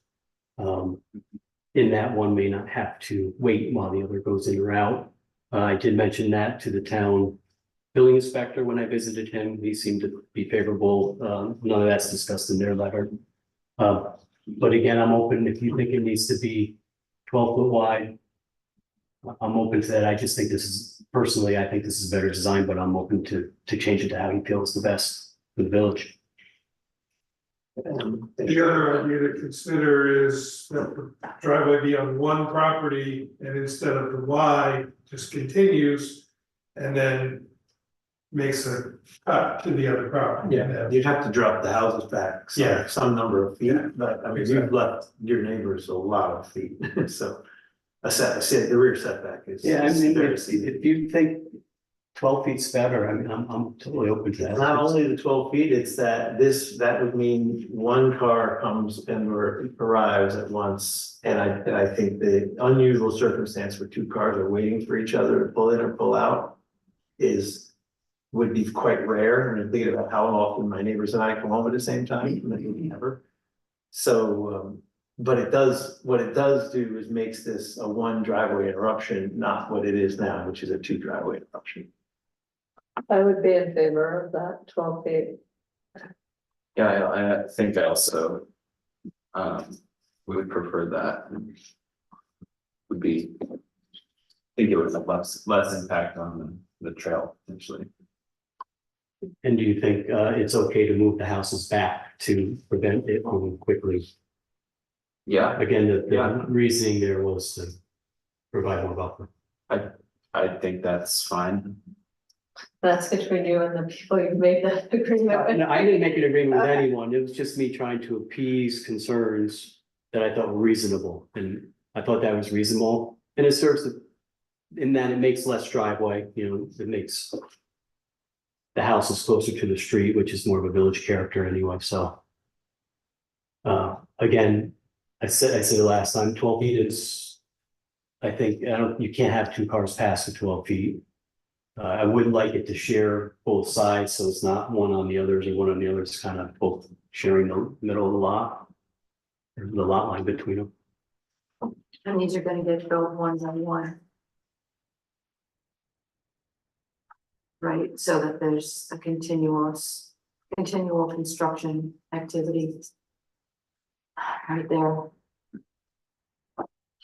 Except the driveway would be done same time. Sure, I mean, I can do the driveway would have to be built at once. Okay, so if that change is made, then this, language in the EAF part 3 can be. Revised to just reference 1. Instead of 2, there was another place that also said, The first and the third paragraphs in that section. But the okay, second two. sure. And then the final section was on impact of erosion, flooding, or drainage. So the project will add new impervious surfaces that will generate runoff. The applicant produced a stormwater plan that includes the use of rain gardens to capture and slow runoff. Village engineer reviewed that plan and considered it adequate. After discussing storm sewer limitations with the town of New Paltz, applicant enlarged the proposed rain gardens and added dry well outlets to 2 of them. Now, Is that right? in their comments, they're suggesting that you add additional connection, what's it, the contained overflow. The suggestion is to kind of duplicate what 3 and 4 do. They tie together into a catch basin, dry well, and then go into that way. Make 1 and 2 consistent in design of 3 and 4. And is that possible to do without, potentially having to open the street up to access? It would all be done on this property. It would probably have to come down the side of lot 3. I And see. then go into that.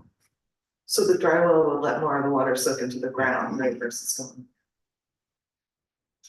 It actually takes it to storms center, it takes it down the road to Trip 13. Ties into the drainage through that. But the dry well will let some of it go into. the Yeah, ground. Chris Marks asked for some kind of buffering, and dry well, he said, was sufficient for that. And then the rest, the overflow would go Right. into the. Well, So it's a 2-stage overflow. You have the rain garden, and then when the rain gardens has too much, it overflows, and then it goes to the catch basin. And then that dry well would have to fill up again. So the idea is to like buffer, so it's not all inundating at once. right, and if there was that additional connection to the catch basin, then that would be, Yeah, they're flowing that way anyway, except they're above ground. So what the town is suggesting is to put them underground. And then add another catch basin. And dry well. Or maybe one big one, so it's not multiples. However, the catch basin will be on your property, not in the road. I don't think it would need to be in the road. There's space there on the corner of lot 3, and that's where the catch basin, so it would be on lot 3, and it would just have to stub into the catch basin, just right outside the corner there. The new catch basin. I think they replaced the one that was there, yeah. Right, There's a new catch basin there. okay, but stubbing into it, you're gonna have to go through that manhole. You're gonna have to cut through the side of the manhole. That just got put in the road. Yeah, that's nothing new. I mean, it's, Well, wait, it's brand new. no, I'm saying, It's not nothing. what I'm saying is, I thought you were making me aware that I wasn't just going over top. I mean, we core drill, I mean, our work is not like, I mean, this is stuff we do all the time. It's a core drill hole. Okay, I get it. But maybe you heard me tell the previous applicant about doing work on brand new paved streets. Now you want to do work in a brand new manhole. Basically cut a hole through the side. I don't want to, the town is asking for it, and yes, I get that. So the town is asking you to cut into a brand new manhole they just put in the street. That's what the letter says, yes. we'd rather have it do that than blow up onto the road and destroy it. I can appreciate that, Supervisor. Okay.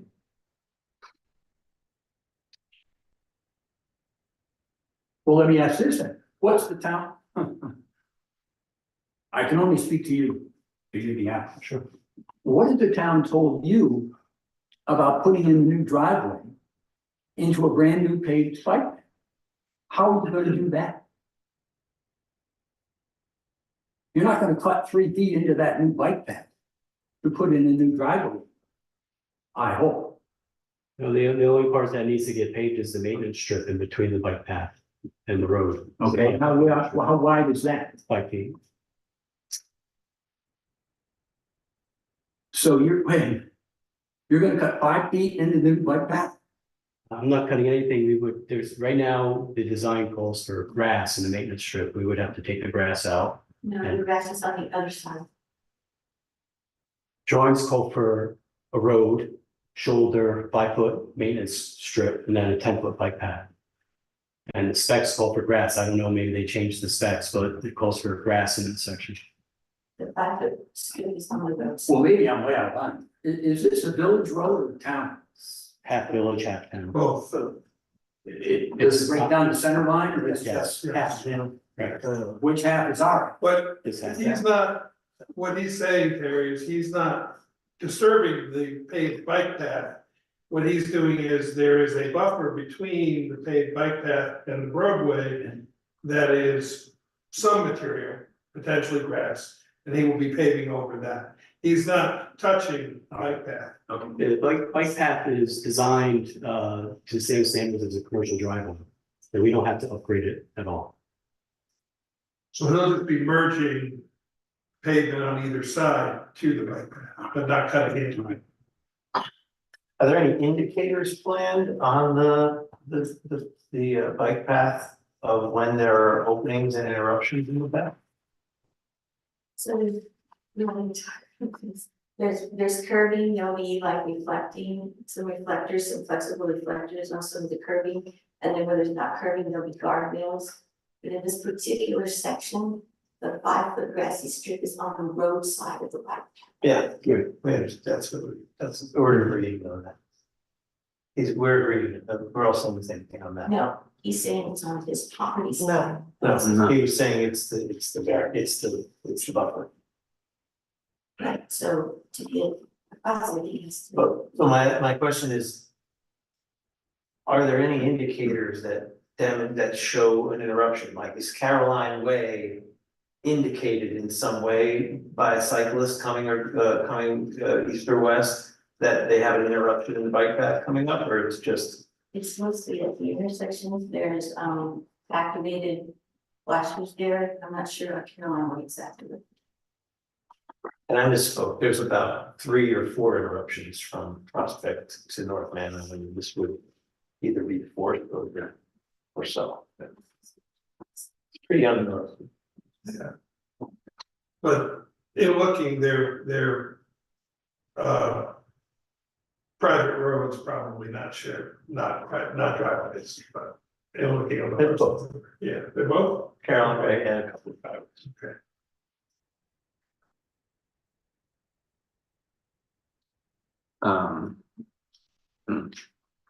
Well, again, some of this detail can be worked out in the subsequent phases, so this is fresh like a sure secret determination. Not only would the site plan approval be all 4 lots at one review? They wouldn't be individual. They probably would be individual, because they'll be coming in It might be 2 at a time. purchased, Yeah. yeah. And Well, certainly the 2 with the shared driveway should be one review. Sure. And even in the subdivision approval, if you wanna have any, not to provide visibility for the driveway or, whatever it is, we could deal with that.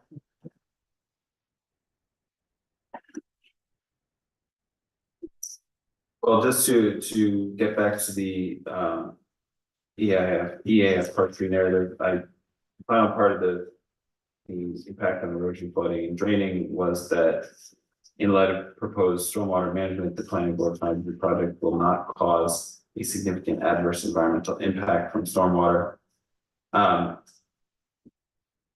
I mean, are there any other edits that the board thinks it's important to make before we adopt this and issue our negative declaration? Yeah, remember, it can be a small impact and still be considered. It's nowhere small or medium or large. If you look at back at part two. Yeah, for the determination of a neg deck is that it's really a significant environmental impact, so if there can be an impact, but it's whether it's significant. All right.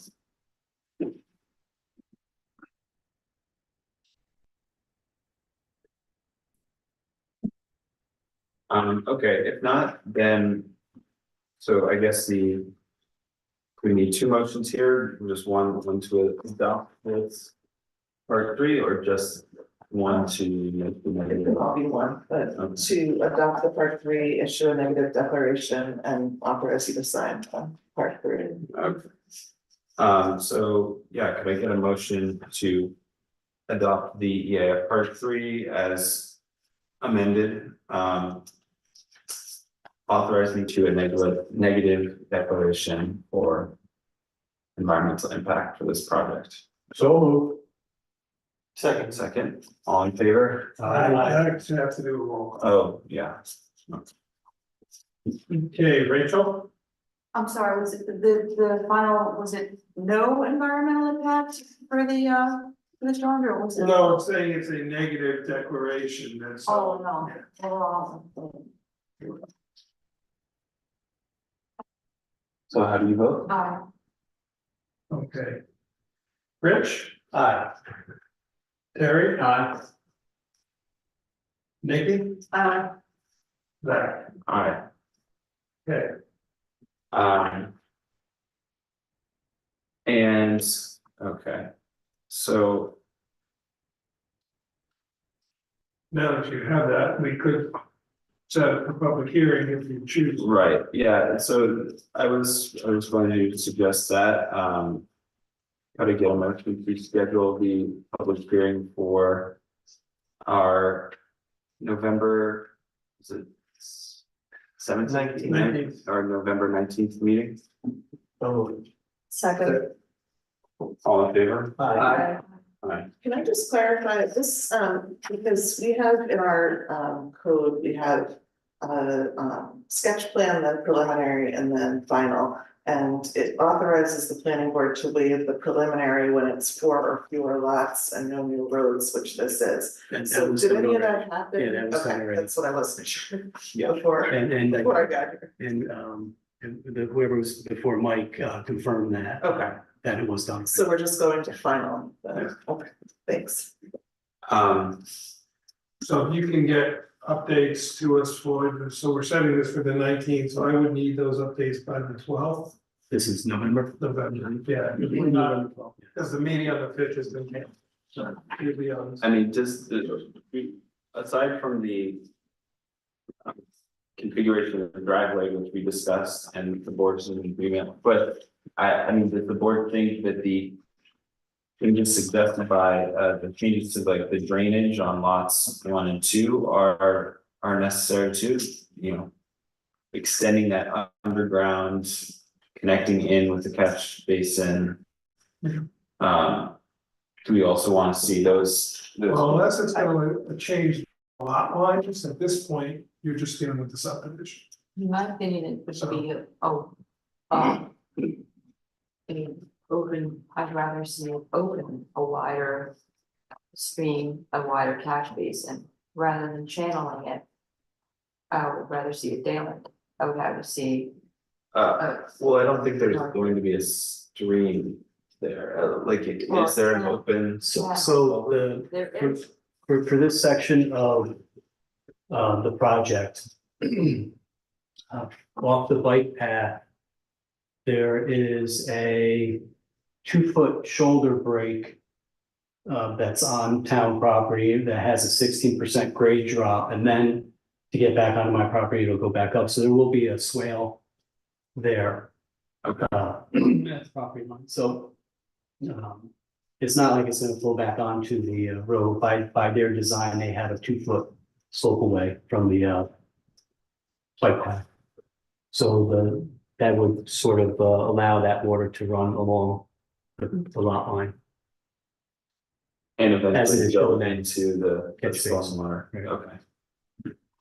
So I can Given our, certainly make changes to this, and obviously I have to go back for site plan approval too, and then. I know the village engineer's already signed off on this, but maybe with consideration of this, he may want to relook at it or whatever, but. Whatever you guys think is best. Yeah, I mean, we probably should send the revised stormwater and the town's comments back to Dennis, right? And have him take another look at it. And with that, you had said, the applicant had said that, in response to letter B, that you've been in conversation, you believe that the work that needs to be done to make those connections will be done before the final paving. But you've also shared that you've been in conversation with the engineers and things haven't necessarily, been in alignment. How confident are you that is the case for this? Because I think maybe this isn't, to the extent we're able, this could be a condition that it goes down the way you said it would go down. I suspect it'll be done for the next meeting. It has to be, so it's very spoken to Lou about. Whether or not DPW will allow me to make the connections, he said, given the situation, that it seemed to be sufficient to do it. Because no one wants me to do it afterwards. I've already spoken to the contractor that's doing the work, he's already on board for doing it. They can't do it right now because they're parking all their equipment on the property. Just park there while they're working there. So the plan is to do it before the final paving. The people doing the bikeway or parking on your property during the construction of the bikeway? Yeah, I allowed them to park up on here 2 Street too. Thank you. It's team effort. I think we do Okay. need to get this stormwater plan approved as part of the subdivision, because I it's agree. not gonna make sense to do it lot by lot, so, yeah. so So actually, given that, if you can get it even a little bit earlier, so I can get Dennis some time to get comments back. Again, it's a Um, few weeks now, so. yeah, I mean, I would say even by the well, the 5th is the holiday, so the 6th, 7th November, and that'd give him a week and a half to review that. So is it the board's preference that I change it to go underground, or what direction do you want me to? I mean, I would say. Having him review it as it is now, the drainage as it is now, I should say, and not. Adding that additional underground. But. So I Wait, could wait, just, so clarify, because I think the town's comment was that the designs for 1 and 2 are different than 3 and 4, and they'd like to see consistency between all 4 lots. And what you're Well, saying is, don't do it, keep it with the 2 different designs? Yeah, I'm saying, I think the swale along the side of the bike path. Would convey that water to the same location, and I'd like to hear our. Engineers' updated thoughts on it. But it would include a new catch basin at the end of the swale. And then no, doesn't have to, no, because it flows into the catch basin. there's one down there. There is the brand new, and then we wouldn't have to cut a hole in the man, If what? right? Correct, the way it's drawn, Flow down the swale, that's how it's drawn now, yes. and it was going to that catch basin. Correct. Just in the street. That's the intention. The water from 1 and 2, Right. 3 and 4 would be piped in.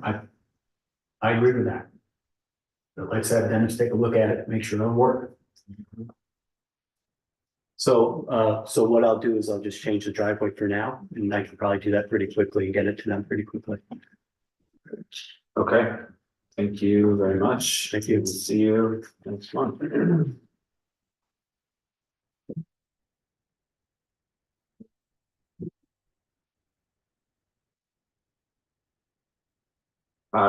Finally, we have PB 24-19, 52 Main Street.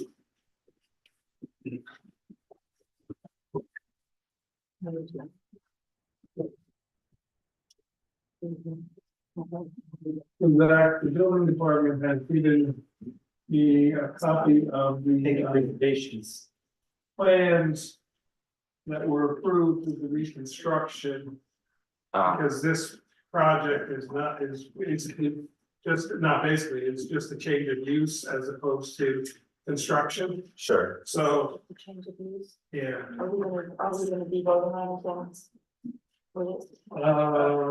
Possibly just, Type two. yeah, it's probably just making a type 2 action. Those are the approved plans from when it was reconstructed after the fire in the late 80s. Wow. Motion, just like. Yeah. School 11 to 9. We haven't updated them since Joey was reading. No, because it's, the building covers the entire site.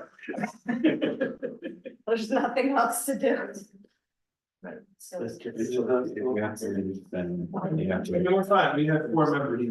We have one yes. I can stay in small. Exactly. Thank you. Do I need, and these are just details. Yeah, he gave me everything, so I don't know. Okay, It has a five, it's open. so welcome. Can you tell us about your project? Well, then, I was a previous owner for the Jamaica Joe's Cuisine, so after COVID, I closed and now decided to operate at 52 Main Street here in New Orleans. So previously, the previous owner was allowed to serve alcohol. So my thing is, I'm looking to have a special use permit, the same setting that I had before, and variance in order to sell the full alcohol instead of the beer wine. I am not doing any form of construction to the property. I won't be operating outside of the space. And it would be a full restaurant. So like a sit down Yeah. with wait staff and, and so if it's a full bar, is there actually like a bar seating, people are coming just to get drinks? as well? You have, it's probably the joint is, but there's like the whole floor, the whole section back there. There's an island in the middle that divides the space. So there's a bar, would be right here, seating the first level. Window seating and, yes, pretty much that's it. My serving counter would be there on that end, and then the kitchen would be coming from that direction, so. You're pretty much in the whole area. But are people like sitting at a bar where a bartender is serving them alcohol? Yeah, and that's divided with the island itself. So you have a 12 seat. Okay. Mhm. Is that the front counter that's currently like the pizza counter? It's like the pizza, the only thing I did was I changed the top because it was so much out. Yeah, And I take it back, so I have more space to work with. so the server, the bar server would be where the pizza ovens and Yes. pizza maker are, and that would be the bar. Yeah. And then there's that divider, Mhm. and then you'd have your seating. Yes. And you're saying it's a 12-seat, it would be Counter. a 12-seat counter there. Wait, 12 seats at the bar or 12 seats in the dining room? 12 seats at the bar. Okay. Yeah, the dining area is pretty large, so. Capacity is between 26 to 75, I think. But we're only doing like 35. Our code allows a certain amount of bar seating as part of a restaurant. Right. Without a special permit, but I think it was because this is intended to be open past midnight, but it also falls into the bar category. So Best Pizza had an approval for a restaurant. Yeah. But because, and there's a narrative that was, I asked the applicant to write that part. She's saying open from 11 AM to 2 AM Monday through Saturday. And I'm assuming you mean 11 AM to 12 AM on Sunday, Yeah, not 11, yeah. 12 PM. That's- That's 1 hour. Sorry. That's okay. So, it's because of the hours of operation. It's similar to what we went through with the 3D church, although they had other additional changes. This one, the only reason if it had just stayed a restaurant and closed without staying open to be a bar, it wouldn't even be here. But it's because of the bar hours of operation, and that's why I was saying the use is what you're reviewing, not the site plan remains the same. And they do also have to get a variance because they are within 500 feet of a church and a school. So that's the variance. The variance isn't to serve alcohol, but the use. The is what variance we're is here to because of discuss. the proximity. Yeah, it's the Yes, proximity. the alcohol is strictly a New York State I see. license. Okay.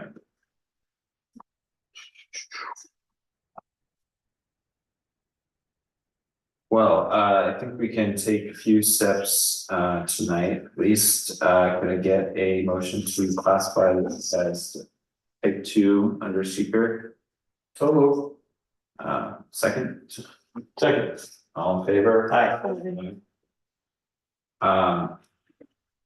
Since this is the reoccupancy of an existing structure, it does not need to be referred to the Ulster County Planning Board. Correct. We still, there's still a few things that would be we need from you as the applicant. There's a special use permit, this bar tavern use has a few specific questions associated with it in the code. So if we could just get you to, go through each of those and provide like an answer to each of those questions to give us a little more context information about the business, then we can, move on to the next step. And,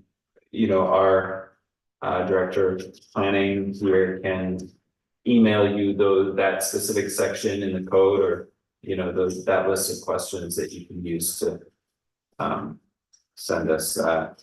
Okay. Then I guess the only other thing to do would be to set a public hearing. The board is all right with that. I'd like a motion to set the public hearing for our next meeting, November 19th. Second. All in favor? Do we need the responses to those particular questions available in advance? Yeah, we'll get them in advance of the public hearing. I can send it to you tomorrow. Maybe just grant, just to know that 2 weeks before then, right? Yeah, ideally we'd have Yes. them. Yeah, so we need it by the 5th, but I can get you the questions tomorrow. All right, as long as I get them, Yeah, are there I don't questions? think there's anything specifically for bar, believe it or not, that I'm seeing, but we do need just I'm sorry, yeah, it is. It's just the measurements, which we already have dealt with the 500 feet. Oh, okay. But we do need, in the application form, it has those 5 questions that go with the general special use permit criteria, and it asks about things like that you won't make more noise or odor or things like that, so it's just, we just need those things answered. So it's in the special, it's in the site plan and special use permit application, there's 5 questions in there, so, yeah. I think AJ, the Attorney General, who's doing the 500 block thing in order to, application, in order to grant the, liquor license. They were asking whatever the outcome of this meeting, if they could have something in writing. So. This meeting or is it the ZBA that they need or? Does it have to do with the distances or? That's the zoning board. Mhm. Yes, so that you'll be scheduled for on their agenda on November 12th. Okay, Will so. be your first meeting, and then they'll set you for public hearing, so you won't, they only meet once a month, so your public hearing will be in December. Okay, so November 2nd here again and. No, November 19th here again, Okay, November 12th, you'll be here for the zoning board. okay, Yeah, I'm not sure we can provide anything to the like liquor, state liquor. board. Yeah, we wouldn't, that would be the zoning. Yeah. okay. Alright. I did pull a list of all the properties within 500. Lady. Then, yeah. I did pull a list of all the properties within 500 feet of, and there is at least one church. And the Friends School owns several properties that are on that list, so those two were the concerns. Okay. All right, I think that's all we have for you tonight, and then, yeah, we'll see you next month. Thank you. Thank you. Thank you. Thanks. And with that, we get a motion to adjourn. Second. All in favor? Aye.